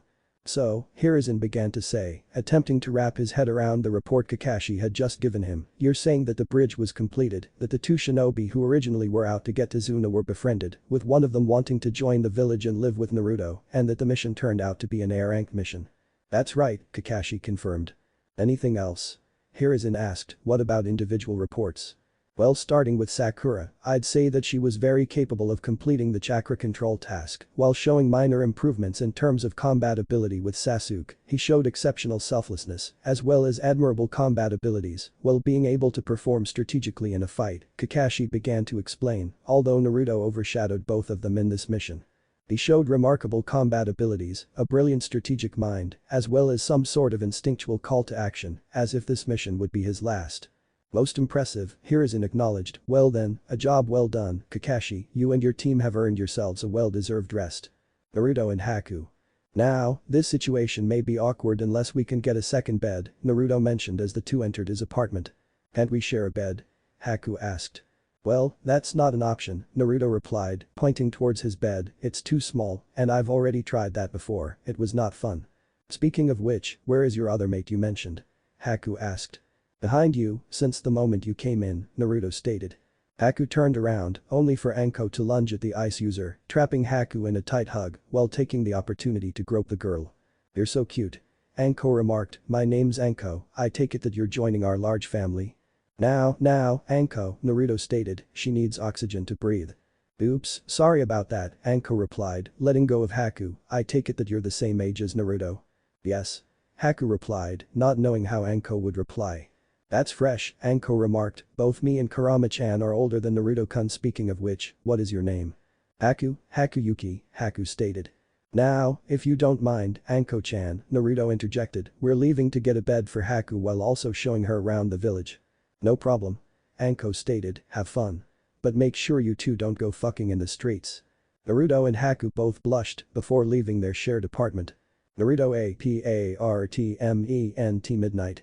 Awakening in the middle of the night, Naruto found the bed he was lying in cold, incredibly cold. Turning to his right, Naruto saw how the sudden introduction of a low temperature did not interrupt the sleeping Haku in the slightest. "Well, can't say that I couldn't see that one coming," Naruto thought, getting out of their shared bed. "You alright, Naruto-kun?" Kurama asked, lightly yawning.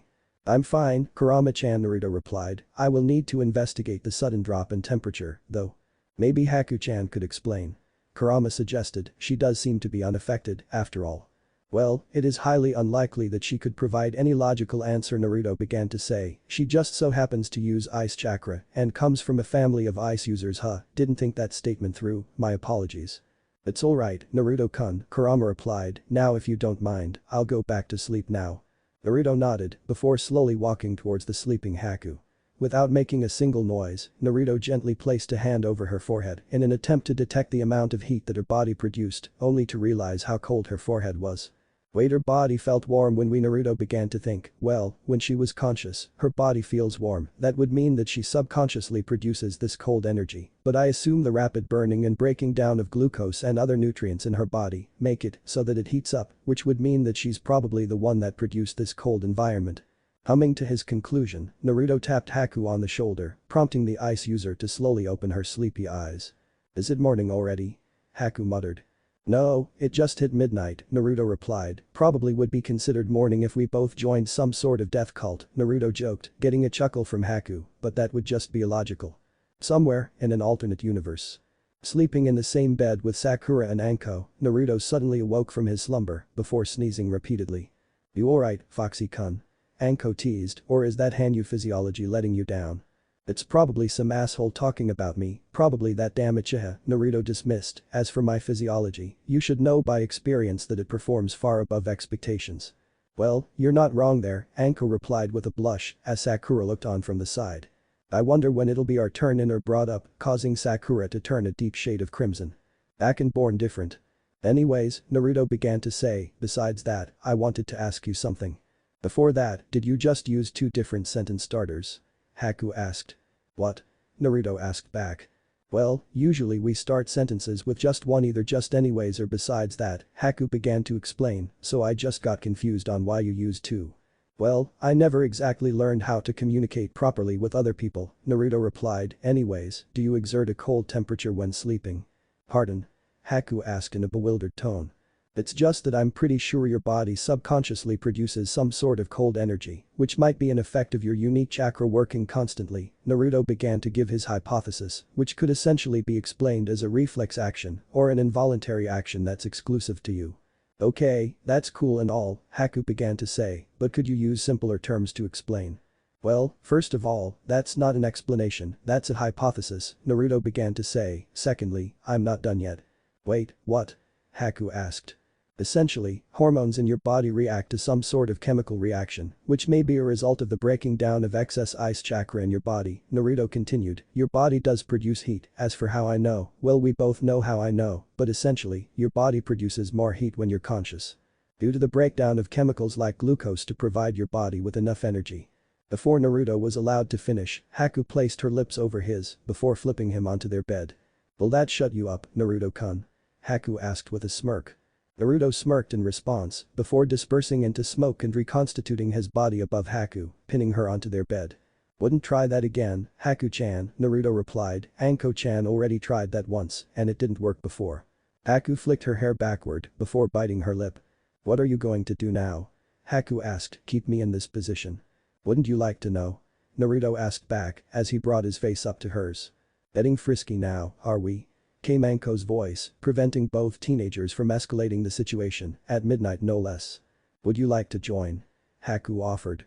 Unfortunately, that's not why I'm here, Anko replied, her voice in an unusually serious tone. I appreciate the offer though. Naruto sat up. What's the matter, Anko-chan?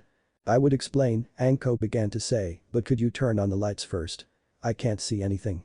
Oh wait, Naruto replied, standing up and turning on the lights, my apologies for that, now, what do you need? I've always wanted to know, Anko began to say as she pointed towards the marking on the left side of her neck, could you do anything about this? What the hell is that? Haku asked. The cursed seal of heaven, Naruto replied, it was applied by Orochimaru. Naruto continued, spitting the name of the snake Sannin, venom clear in his tone, it grants the user great power, well, it's supposed to anyways, but it comes at the cost of the user's psyche and being at the mercy of Orochimaru. So, could you remove it? Anko asked. I'll do my best, Naruto assured, walking towards his work table and picking up a modified microscope. Could you sit here for a bit? Anko nodded, before making her way towards the work table and taking a seat next to it. Naruto placed the objective lens of his modified microscope onto one of the tomo of Anko's cursed seal, scribbling down multiple notes on his notebook. Naruto analyzed the tomo and the skin under it, taking note of the seemingly altered skin and the lack of any hairs on it. So the mark changed the skin it's on, Naruto thought, not turning his eyes away from the microscope as he spoke up. You once told me that it spreads across your body when you use it, right? Naruto asked, receiving a nod from Anko. Now, this may be a little much, and you can choose not to do it, but could you activate it only on your left arm? I know it sounds strange, but I believe if you focus, it will only spread on your left arm. With clear hesitation, Anko nodded, channeling her chakra across her left arm and through the cursed seal. To her complete surprise, the cursed mark only spread across her left arm. So that's how it works, Naruto thought, placing the microscope on a part of the newly spread cursed seal, noting the altered structure of Anko's skin. You can deactivate it now. So, what have you concluded? Anko asked hurriedly, deactivating the cursed seal as she did. Well, believe it or not, Naruto replied, I believe it's a cellular thing. What? Anko asked in disbelief. Did you just make that up? Haku asked. No, that's my hypothesis for now, Naruto began to say, there's only one way to find out. Naruto picked up a needle, before piercing Anko's right shoulder and extracting parts of Anko's blood from it. Setting that sample aside, Naruto did the same to the back of the left side of her neck, where her cursed seal resided, extracting another sample of blood from it. I'll take a look at it, Naruto replied. Haku-chan, you should go back to sleep. Anko-chan, you could stay the night, I suppose. Of course, I will, Anko replied. Haku-chan and I are gonna have the most wonderful time together. Wait, what? Haku began to ask, only for her to be dragged to her and Naruto's shared bed by Anko. Naruto sighed at his partner's antics before turning back towards his work table. Placing a drop of the blood sample obtained from Anko's right shoulder, Naruto analyzed the cells within the drop of blood, perfectly seeing the white blood cells, as well as the red blood cells, and the platelets spread among them in a smear. Jotting his results down on a piece of paper, Naruto turned to his second microscope before placing his eyes on the lens to analyze the second sample of Anko's blood. What the Naruto muttered under his breath. Closing one eye, Naruto could see the actual extent of the cursed seal's alterations on Anko's cells. Instead of the regular colorless state of the white blood cells that only his Sharingan allowed him to see, the white blood cells from this particular sample of blood had been colored black, and while the red blood cells remained red. The platelets had been completely removed and replaced with another substance. Fascinating, Naruto thought, before raising an arm. Anko-chan. Could you come here for a second? Anko came to Naruto's side, pressing her bare chest against Naruto's back. Yes? Anko asked. Could you place your finger onto this sample of blood and let your chakra flow through it? Naruto requested. Slightly confused, Anko placed her finger onto the blood sample before releasing her chakra into it as the blonde had instructed. Naruto squinted, analyzing the movements of the cells he had predicted. To his surprise, the cells showed no change at all. Hold on, Naruto asked, lifting Anko's finger before dropping a drop of the other blood sample. Could you do it again? Anko nodded as Naruto placed his eye back on the lens, right as Anko allowed her chakra to flow through the mixture of the blood samples. Naruto gasped as the infected white blood cells began to infect and pollute the unaffected white blood cells before the platelets on the unaffected red blood cells began to blacken. Fascinating, Naruto muttered, you can stop now. Anko lifted her finger, cutting the flow of her chakra to the mixture of blood. Naruto looked on as the altered white blood cells began to revert to a form of normalcy and the devoured platelets began to reappear, with only the white blood cells from the affected sample of blood remaining blackened. I get it now, Naruto stated, lifting his head before turning to Anko. Why are you naked? Well, Anko began to explain, a blush clear on her face. Haku-chan and I were having some fun, then she passed out and then you called me over here. This is a strange situation, Naruto muttered. Anyways, I found a scientific explanation for how the cursed seal spreads. Going by the theory that every set of nuclei in the white blood cell is unique, the cursed seal works somewhat like a symbiote and it mutates to adapt to these nuclei in each set. And since every nucleus is identical to another, it spreads by temporarily bonding to those nuclei, with your chakra acting as a catalyst. So is there a method to get rid of it? Anko asked, her voice sounding resoundingly hopeful. Theoretically yes, I'll need to alter the nuclei within every white blood cell in that section of your neck, Naruto explained. That should make it so that the cursed seal rejects your body and recedes by itself, since I believe it feeds on your chakra and it cannot do that if it doesn't bond to your nuclei. How are you going to do that? Anko asked. I have no clue, Naruto replied, as for now I'll work on something else first. Before Naruto was able to stand up and turn to another project, Haku placed a hand over his mouth before dragging him onto their bed. No, Naruto-kun, Haku began to say, you're gonna be joining us in certain activities. Not being able to resist these enticing proposals, Naruto allowed himself to be dragged to their bed, where Anko would leap on several seconds later. Hokage's OFFIC hours later. With Anko and Haku still sleeping at his apartment, Naruto entered Hirizin's office. Ah, Naruto, Hiruzen began to say, had a good rest? Didn't face much combat at Wave Country, Naruto replied, so I suppose you could say I did have a good rest. Right, you do realize that contradicts Kakashi's report, don't you? Hiruzen asked back. Well, can't say I went through much combat if you consider that I repeatedly dodged, can you? Naruto corrected himself, scratching the back of his head. In that regard, how would you describe the events that you all went through? Hiruzen asked. Just the bridge mission? Naruto asked back. Yes, just the bridge mission, Hiruzen confirmed.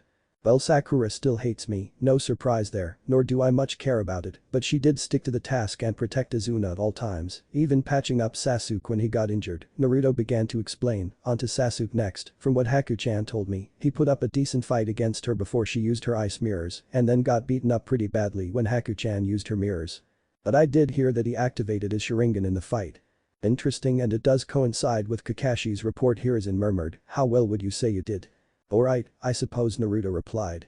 According to Kakashi's report, you defeated Haku and held your own against one of the 7 ninja swordsmen of the mist.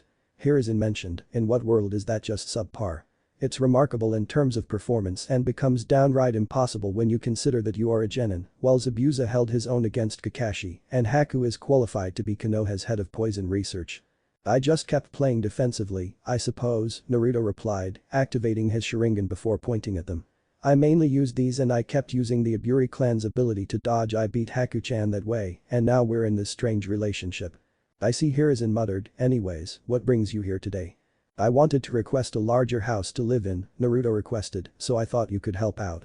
I always could've, you just had to ask, Hiruzen replied before standing up and walking towards the door. I'll take you around a district. Ours, Later Hokage's office.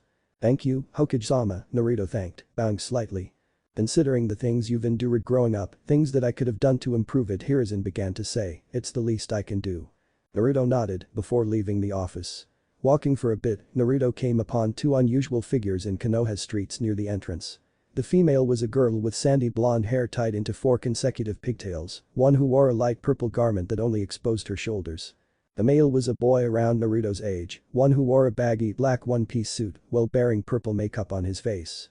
Fully contemptuous of leaving the 2 alone, these original ideas were quickly scraped in Naruto's mind the moment the blonde noticed the young boy being held by the collar by the foreign boy.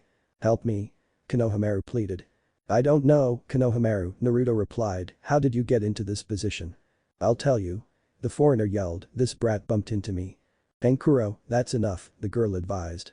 I'll decide when it's enough, Tamari, Kankuro replied. Did you bump into him, Konohamaru? Naruto asked. I did, Konohamaru admitted. But it was an accident.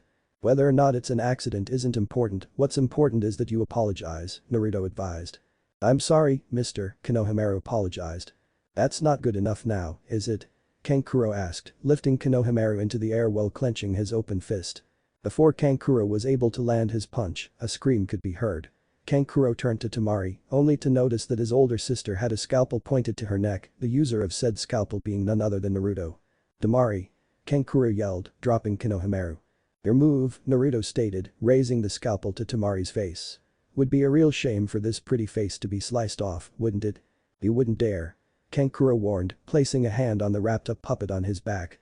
From my experience, he's a man of his word, came Sasuke's voice as a rock was thrown onto the back of Kankuro's head.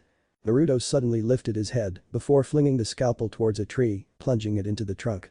What was that for? Sasuke asked. Boy. Naruto yelled, get out of the tree. Sure enough, a red-headed boy with the kanji for love tattooed on his forehead exited the tree. Kankuro, you're a disgrace to our village, the boy stated, as Kankuro paled. My apologies, Gaara, Kankuro replied. Be quiet, Gaara stated, I truly despise the fact that you lost control of yourself in a quarrel with children. Do it again, and I'll murder you where you stand. Kankuro took a large audible gulp before nodding profusely. I apologize for the actions of my brother, Gaara said in a monotone manner, my name is Gaara, and we're here to participate in the Chunin exams. Naruto Uzumaki, Naruto identified himself. Sasuke Uchiha, Sasuke did the same. Kankuro, Tamari, we're leaving, Gaara stated, getting nods from both of his siblings. As Kankuro and Tamari left, Gaara stood in his place, staring at both Sasuke and Naruto. You two are intriguing, the two of you hold the blood of the strong mother yearns for your blood. Alright. Naruto replied, I mean if you wanted to, I could get you a blood sample, I have plenty of those, after all, the human body does contain about 1 to 1.5 gallons of blood, I don't think we would mind sparing some of it. What are you on about? Gaara asked. I was just commenting on the biological implications of you wanting our blood, I don't even know why you want it, Naruto replied, it's not that great, and better yet, you could just cut us and you can get our blood, just make sure to not cut any veins or arteries. Even when faced with someone who seems completely psychotic, Sasuke began to think as Naruto continued his explanation, Naruto still reminds me why I consider him the creepiest person I know. Okage's OFFICE 1 hour before arrival of Sand siblings. I suppose you all understand the nature of this meeting? Hiruzen asked, looking at the 4 Jonin standing in his office. The Chunin exams? Kakashi asked.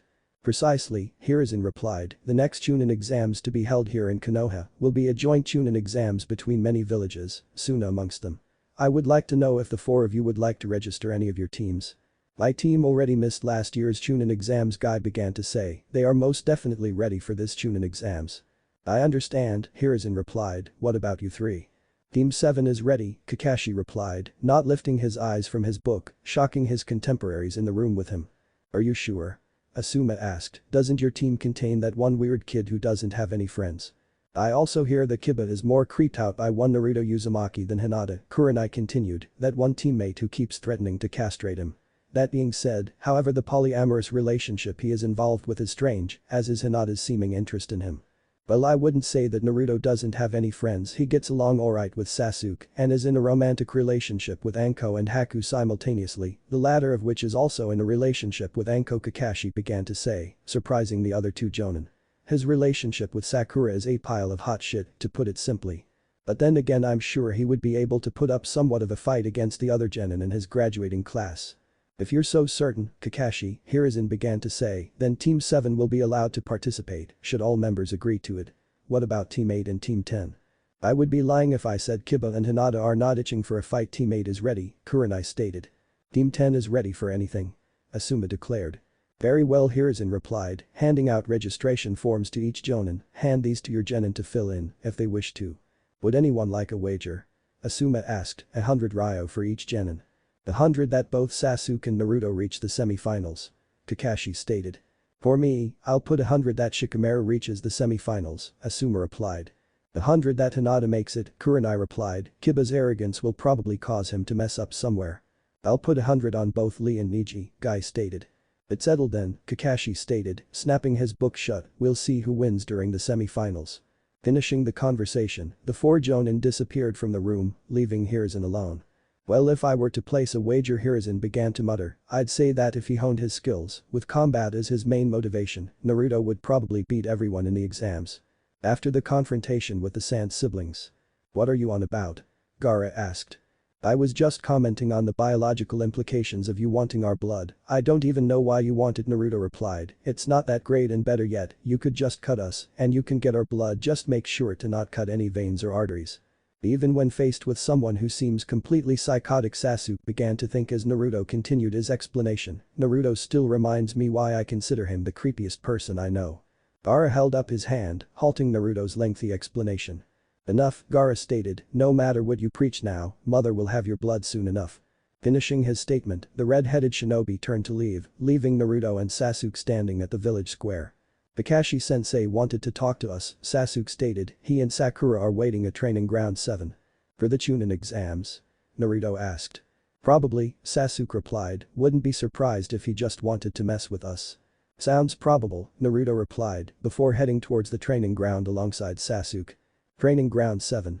Upon his and Sasuke's arrival at the training ground, Naruto immediately noticed an uncharacteristically patiently waiting Sakura, while Kakashi continued the reading of his orange book. Upon noticing the arrival of the other two genin on his team, Kakashi immediately snapped his book shut before turning towards the two. Had a nice break, Naruto? Kakashi asked. It was an alright one, although, why did you exaggerate my feats in your report? Naruto asked. Why did you downplay yours? Kakashi asked back. That's not the point now. Kakashi began to change the topic, pulling out 3 pieces of paper from his pocket before handing them to each of his genin. These are forms for the Chunin exams, as you could probably tell. The 3 genin stared at the forms for a few seconds before turning back to Kakashi. Again, you do not necessarily have to join the exams, Kakashi muttered, I'll leave the choice to you 3. If you do choose to join, however, the registrations and the first stage of the exams will both be held at the academy. Finishing his statement, Kakashi disappeared in a whirl of leaves, leaving behind the 3 genin. You in? Sasuke asked, turning to Naruto. Why not? Naruto replied, got nothing better to do. I may be able to run some tests on the way. What about you? Sasuke asked, turning toward Sakura. Well, I'm not too sure, Sakura replied, uncertainty in her voice. If you don't want to, Naruto began to say, you could sit it out, Sasuke, and I will just go ahead. Getting an idea from this, Sasuke spoke up. Couldn't you just get Haku to fill in Sakura's place? Sasuke asked. I'll go, Sakura determined, before turning to leave, I'll go get ready now. I'm surprised that worked, Sasuke stated. You'll be surprised about the applications of pressure in regards to psychology, Naruto replied. Anyways, I have something to tell you. And when I tell you this, you have to promise to not get pissed off by the fact, the meaning of the fact, or the fact that I've kept the fact from you. Go ahead, Sasuke stated as if already knowing Naruto's big reveal. I possess, amongst other bloodlines, the Uchiha clan's bloodline, Naruto replied, the Sharingan. I know, Sasuke replied, surprising Naruto. How? Naruto asked back. Based on how you dodged Haku Zenbin with such ease, Sasuke replied, I figured it was a good guess. Figures, Naruto replied, have you unlocked them? Of course I have, Sasuke stated, activating his Sharingan, each with 2 Tama within them. I see, Naruto replied, revealing his pair of Sharingan, you have no chakra fatigue, don't you? No, I do not, Sasuke replied, why are you telling me this now? You wanted to spar, didn't you? Naruto asked. I do, Sasuke replied, slipping into a stance. Any general rules? Naruto asked, slipping into his stance. No chemicals, no other bloodlines, Sasuke stated, everything else is fair game. No problem, Naruto replied. Without further warning, Sasuke dashed towards Naruto, the latter immediately dodging a kick from the former, only to have to intercept a follow-up punch from Sasuke. Not wanting to allow any time for Naruto to recover and reorganize, Sasuke ducked to the ground, attempting to sweep the ground from his feet onto his back, only for Naruto to leap up into the air. With the new position gained by the blonde, Naruto flipped through his hand seals before inhaling a large amount of air. Seeing this, Sasuke did the same, forming the same seals and filling his mouth with air. Seconds after, a large flame engulfed the training ground as 2 massive fireballs clashed against each other, both originating from Naruto and Sasuke respectively. Suddenly, Naruto ducked into the fireball, surprising Sasuke. What just happened? Sasuke thought as the fireballs faded. Before long, the activation of several smoke bombs could be heard, obscuring Sasuke's field of vision. Now completely hidden by the smoke, Naruto emerged suddenly, kicking Sasuke in the face before disappearing into the smoke again. Sasuke looked around, stunned that his opponent was able to navigate the smoke, only to be cut out of his thoughts by a punch from Naruto. After many sneak attacks, Naruto reappeared in front of the confused Sasuke, a scalpel pointed at the Uchiha's neck, just as the smoke surrounding the two faded. Surrender? Naruto asked, to which Sasuke responded with a nod. With a weapon that's sharper than a kunai pointed to my throat, Sasuke began to say as the two deactivated their Sharingan, what other choice do I have besides surrendering? Fair point, Naruto replied, lowering his scalpel before storing it in the pocket of his coat. I have to run now, I need to move my stuff to a larger house. Sasuke nodded as Naruto's body faded into smoke. Naruto's apartment. Reconstituting his body in his apartment, Naruto was surprised upon noticing a sleeping Haku, with the disappearance of Anko not going unnoticed either. Determining that Anko had to tend to her duties as a proctor of the upcoming Chunin exams, Naruto walked towards Haku, who had not been interrupted in her sleep by the slightest of margins. Softly laughing to himself, Naruto placed a hand on her cheek before placing a soft kiss on her forehead. "MHMM?" Haku murmured groggily, opening her eyes slowly to look at Naruto, "Is it morning already?" "Funnily enough, it's the evening," Naruto replied. "I've been asleep for that long?" Haku asked in sheer surprise. "Yeah, I found it quite amusing," Naruto replied. "I found the experiences that had led to this long nap rather stimulating," Haku muttered. "I suppose you're not wrong," Naruto replied, catching a suddenly appearing kunai by its blade, drawing blood immediately. "And it seems we have company." "That's what you're worried about?" Haku asked, worried about Naruto's freshly opened wound. "Right now," Naruto began to say, sniffing the air around him, "I'm more worried about whoever has managed to barge in." As if on cue, a hooded figure leaped out of the shadows in front of Naruto and Haku before removing their hood, revealing the familiar face of one Hinata Hyuga, whose long purple hair flowed upon the removal of the hood, with the girl's white Byakugan glaring at Haku. "Hello there, Naruto-kun," Hinata stated. "Okay, I have several questions," Naruto began to say. "First, what are you doing here?" "I am here to profess my undying and everlasting love to you, Naruto-kun," Hinata continued to say. "I think we have only had one shared conversation," Naruto replied. "That doesn't matter," Hinata continued, "our love is destined to prosper." "Like I said before," Naruto began to say, "I don't know you well." "As if you knew me very well," Haku whispered. "You're not helping the case," Naruto whispered back. "She's not exactly wrong," Naruto-kun Kurama mentioned. "Not you too," Naruto mentally responded. "Regardless, Naruto-kun," Hinata began to say, pulling out a kunai, "I'll be needing to rid that whore from your bed." Without any further warning, Hinata dashed towards Haku, only for Naruto to stand between the two, grabbing onto her wrist to prevent any action from the Hyuga. Undeterred, Hinata pushed forwards. "I have no grudge you, Naruto-kun," Hinata began to say, landing a strike onto Naruto's right shoulder, disabling its usage, "so please step aside, I would hate for you to get injured in the crossfire." "Could you please stop?" Naruto asked, grabbing onto Hinata's wrist with his left hand, "Why do you even love me anyway? I've only ever talked to you once before today, how did you even find my apartment? Also, why do you have no scent?" "I have my ways," Hinata stated with a grin, dodging a senbon from Haku. "As for my love for you, isn't it clear by now, Naruto-kun? You are the perfect partner for me to produce the most suitable heir for our families." "How did you know?" Naruto began to say, narrowing his eyes. "Who the hell told you?" "I read quite a lot if you must know," Hinata stated, "now step aside." "I am not letting you kill Haku-chan," Naruto stated, "if you love me so damn much, heed my request." "And what do I gain if I don't kill her?" Hinata asked, "Will you love me back?" "I mean," Naruto continued to say, "Haku-chan and Anko-chan are both sharing me at the moment." "As if I would share with some lowly beings," Hinata finished, placing the hood back over her face, "you have until the end of the Chunin exams to make your decision." Finishing her statement, Hinata disappeared from the apartment, leaving Naruto and Haku alone in their apartment. "We need to move," Naruto stated. "You have a place in mind?" Haku asked. "I do," Naruto replied, "get dressed, pack your things, we'll be leaving soon." "Right," Haku replied, standing up and moving towards the bathroom. Naruto's new home late at night. "This is the new place?" Haku asked. "Yep," Naruto replied, opening the door, looking around the streets before letting Haku in, locking the door behind her as she did. "My apologies, I don't want any potential stalkers to know where I live." "Couldn't the Byakugan just see through the walls?" Haku asked again. "It could," Naruto responded, placing his lab equipment on his new work table, "but unless she knows specifically what kind of house she's looking for, Hinata won't be able to find us, there would be no drive for her to look through several houses." "Well, judging by her near psychotic obsession with you," Haku began to say as she and Naruto walked into their new room, "it seems like there is quite a reason for her to look across every house one by one." "Fair enough," Naruto admitted, before turning to face Haku, who had already tucked herself into their bed. "You're gonna just go back to sleep?"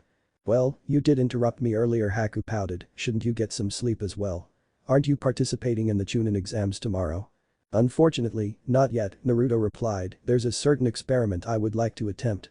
"Just try not to blow up our new house," Haku yawned, turning around and pressing her head against the pillow, "and just come to sleep early." "You've got it," Naruto replied, before leaving the room. Hours later. Haku slowly walked down the stairs of her and Naruto's new home, coming upon the sight of a completely focused Naruto, one who placed a cable into a strange mixture of substances, chief amongst them being dry ice. "You might want to stand back for this one," Naruto requested, a request which Haku obliged.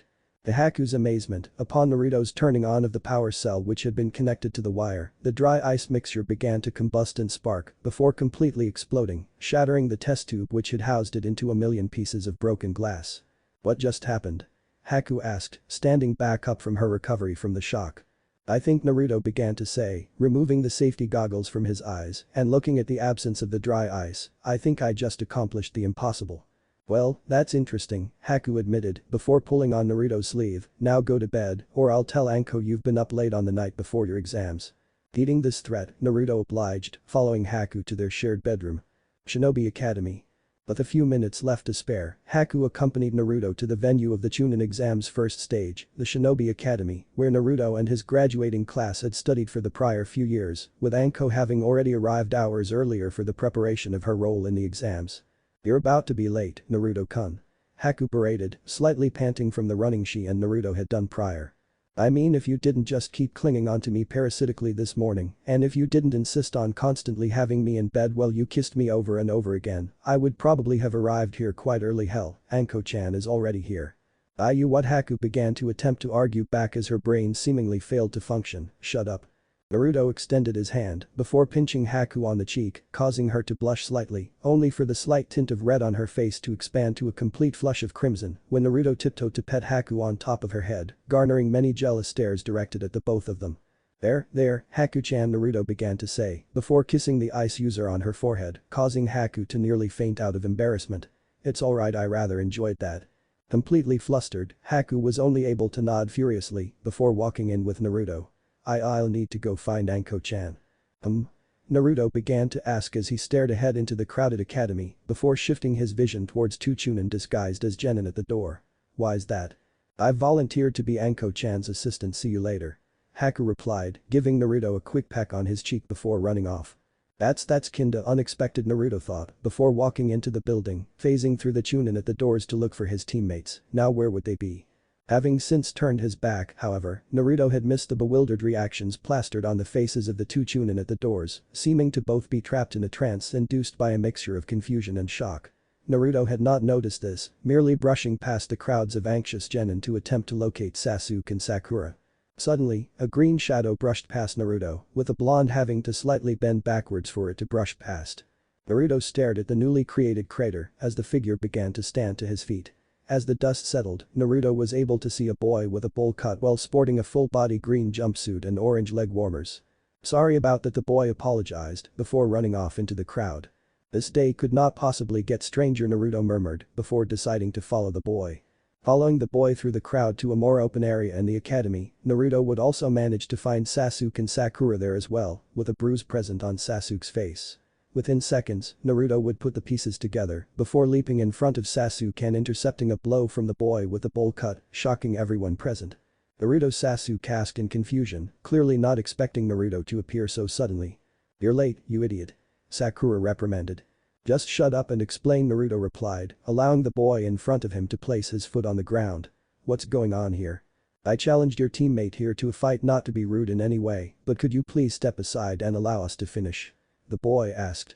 "Just a second," Naruto replied before turning around to face Sasuke. "Would you accept the fight?"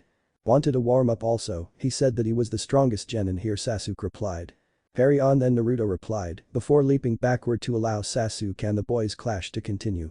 Subconsciously, Naruto activated his Sharingan, staying at a specific position to ensure no one would notice. "Carry on, but I do intend to learn a thing or two," the blonde thought as he watched the duel. Now having Naruto's supposed approval, something he hadn't even known he required for any form of action, Sasuke continued his fight with the boy, watching as the boy dashed towards him with a somewhat linear movement. "I see this guy moves fast, but his movements are predictable," Naruto thought, observing as much as possible. "He's one of the students of that Taijutsu specialist, no doubt about it, therefore, I can assume that he's a hard hitter too, which would mean that Sasuke could see the hit coming, but can't do anything about it." For Naruto's hypothesis, Sasuke reacted to the boy's movements, only for the raven-haired boy to not be fast enough and to be knocked up into the air by a powerful kick, proving Naruto's theory correct. Continuing to amaze the blonde, the boy would leap up behind Sasuke, beginning to seemingly wrap a set of bandages around the Lastiche. It may be time to intervene, Naruto thought, readying himself for any action before stopping short. But then again, I'm sure Sasuke can survive this. I doubt your friend can survive such a drop, especially because I'm sure the boy behind him is going to exponentially increase the force of the drop, Kurama stated with a chuckle. Now's not the time, Kurama-chan. Naruto mentally replied. Oh, but you haven't been in here to cuddle me in weeks, Kurama replied, pouting within Naruto's mindscape. I will be in soon enough, Kurama-chan, just wait till I'm done with the first exam, Naruto attempted to assure Kurama, only for the latter to pull him into his mindscape. Naruto's mindscape. Naruto felt himself get pulled into his mindscape by Kurama before getting thrown down onto the ground of the forest-like interior of his mindscape. The blonde attempted to rub the back of his head, only to find his movements restrained by what it appeared to be chakra chains. Before long, Kurama came down onto Naruto, placing a soft hand upon the blonde's chest. No, I'm afraid that's just not good enough anymore, Naruto-kun, Kurama stated with a cheeky smirk. Now's not the time, Kurama-chan, Naruto replied, I'm about to have an exam. I don't have enough time to ensure your satisfaction. Kurama would cut Naruto off with a passionate kiss before pulling away and standing over him, staring deep into the blonde's eyes. Oh my, getting feisty now are we, Naruto-kun? I never suggested that I wanted to do anything of that sort with you, at least, not right now. I merely want to cuddle with the one I love. Is there anything wrong with that? No, it's just, Naruto began to say, only to be cut off. Oh, I see how it is, Kurama began to say, unbinding Naruto and turning her back on the blonde. You just don't love me as much anymore, do you? No, that's not what the problem is, Naruto tried to interject, only to be cut off. It's fine, Naruto-kun, Kurama began to say again in a sad tone, I see what it is now. You prefer Anko-chan and Haku-chan over me. I get it, it's because they're much younger, aren't they? It's fine, Naruto-kun, I'm sorry I'm not able to show my love as much as them. Naruto sighed, not saying anything as he walked up behind Kurama before trapping her in a tight hug. There's no need to apologize for anything, Kurama-chan, Naruto assured, gently kissing the crook of her neck. If anything, I should be apologizing. I've been neglecting you far too much lately. HMPF, Kurama replied with a pout, at least you're acknowledging it. Let's spend some time together, Naruto offered, sitting down with his arms still wrapped around Kurama. About damn time, Kurama replied, cuddling into the blonde's chest. About 10 minutes later. As much as I'd hate to say it, Kurama began to say, getting off of Naruto's chest, I believe it is time for your departure back into the real world. Alright then, Naruto replied, kissing Kurama on the forehead before retreating into reality. Real world. Upon his return to the real world, Naruto raised his right hand to the side, successfully intercepting an incoming punch from Sasuke. Oh, I could have sworn you drifted off, Sasuke explained his actions right before pulling back his fist. That's alright, has the exam started yet? Naruto asked. By the looks of it, it hasn't even gotten close to starting, Sasuke replied. Also, I assume you'd like to know about that guy who just kicked my ass. Yeah? Naruto asked. He's a taijutsu genius, so I'm rather intrigued. Says his name is Rock Lee, seems to have some sort of weird infatuation with Sakura, Sasuke began to explain, already eliciting a slight chuckle from Naruto. Anyways, he was going to perform some kind of powerful technique against me until a turtle intervened.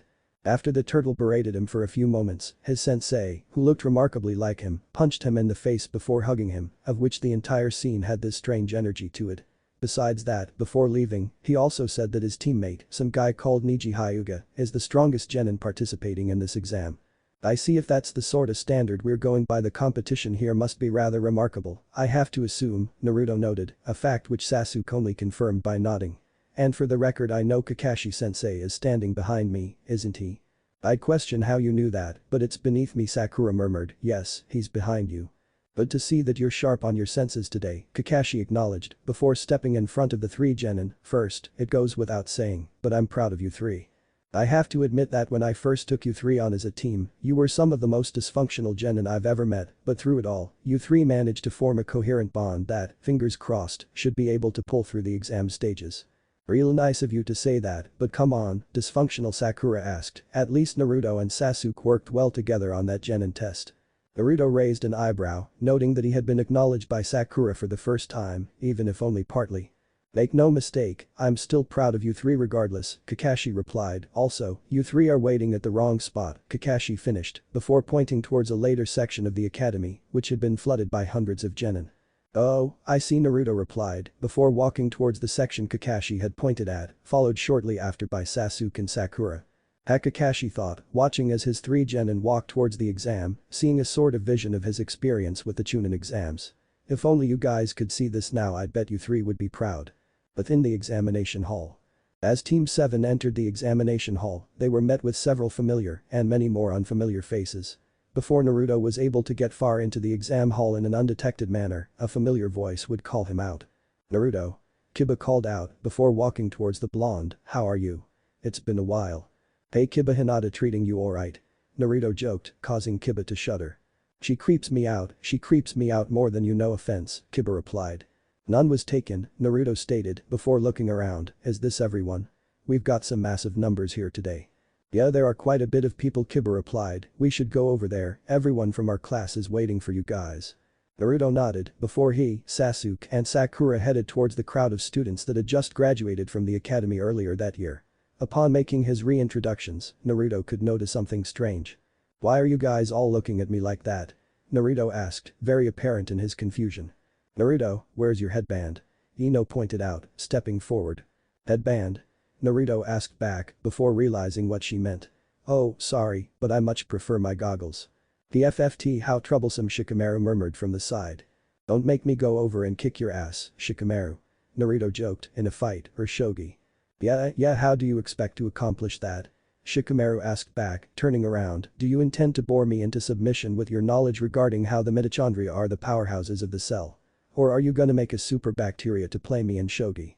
"Clever bastard," Naruto acknowledged before hearing a series of slow footsteps coming behind him and a distinct smell of snakes, rotten snakes.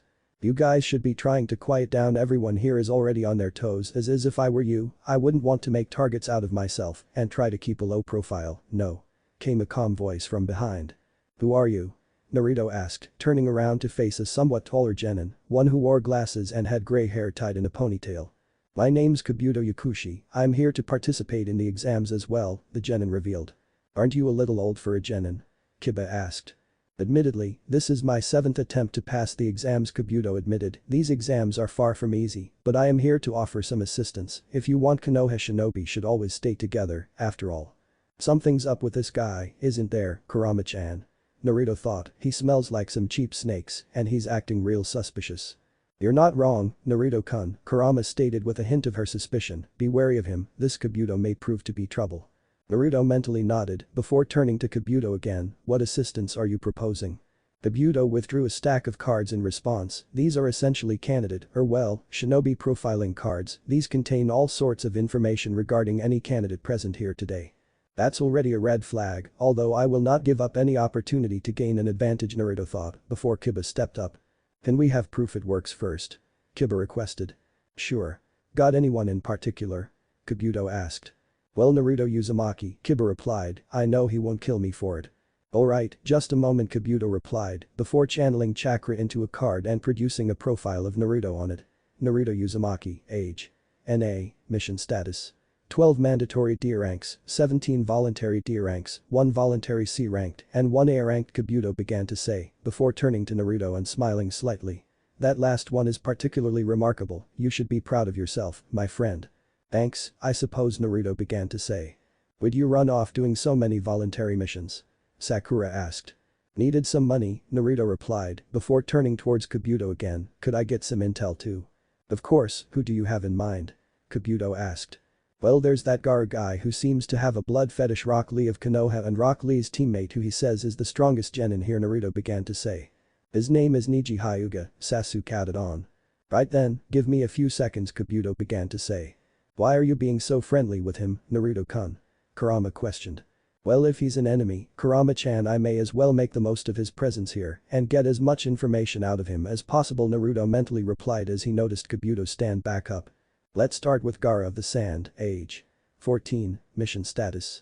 20 D ranks, 24 C ranks, 18 B ranks. Note. Has completed all missions without a scratch, that's remarkable," Kabuto began to say. "Next up, Rock Lee of Konoha, age. 15, mission status. 10 D ranks, 9 C ranks, and 8 B ranks. Note. Is only known to use Taijutsu. Finally, Niji Hyuga of Konoha, age. 15, mission status same as Rock Lee. Is that all?" Yes, I do believe it is, Naruto replied, watching as a heavily bandaged shinobi bearing a headband with a musical note on it approached behind Kabuto. Thank you for the help. Before Kabuto had been able to respond, Naruto blitzed past Kabuto before intercepting a punch coming from the bandaged shinobi behind Kabuto. Holding onto the shinobi's fist with a tight grip, Naruto threw a punch in retaliation with his other hand, knocking the shinobi back, only to be inadvertently thrown back himself.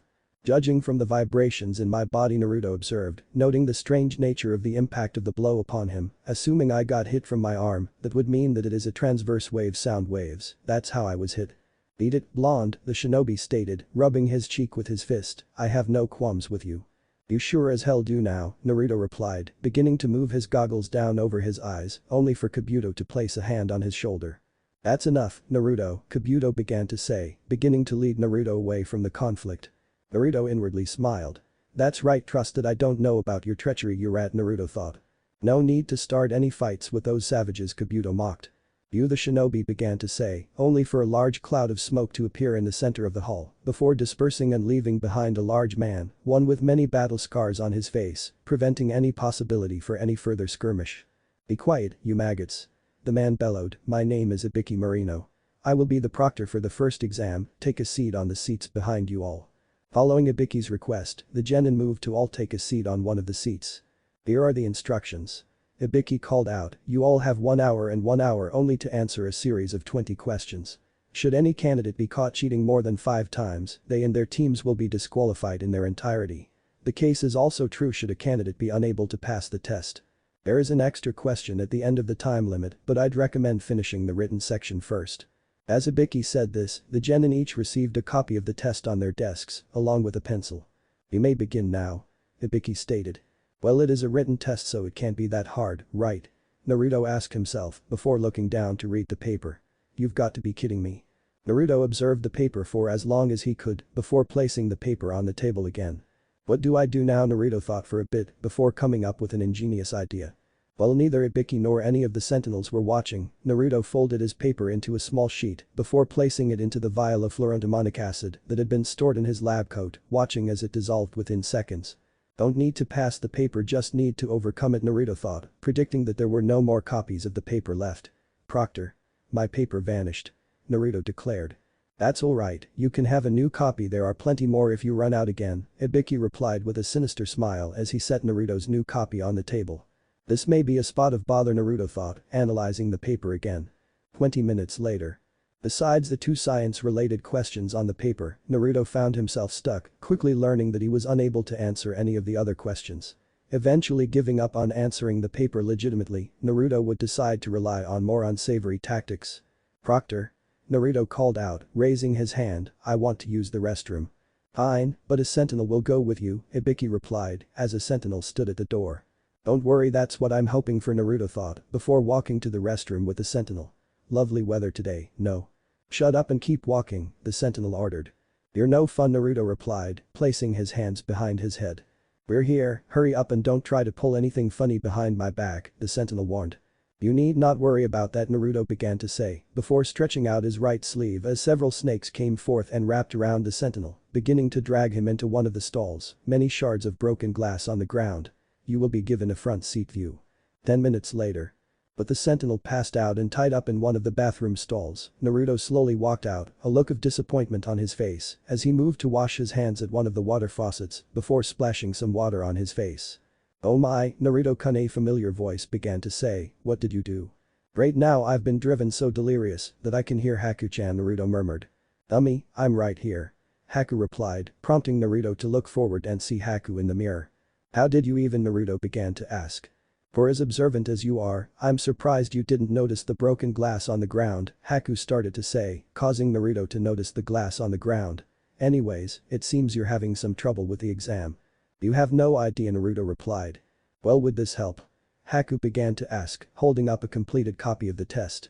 Yes, very much, thank you, Naruto replied, reaching out for the paper only for Haku to pull back slightly. Not so hasty. A deal must be made.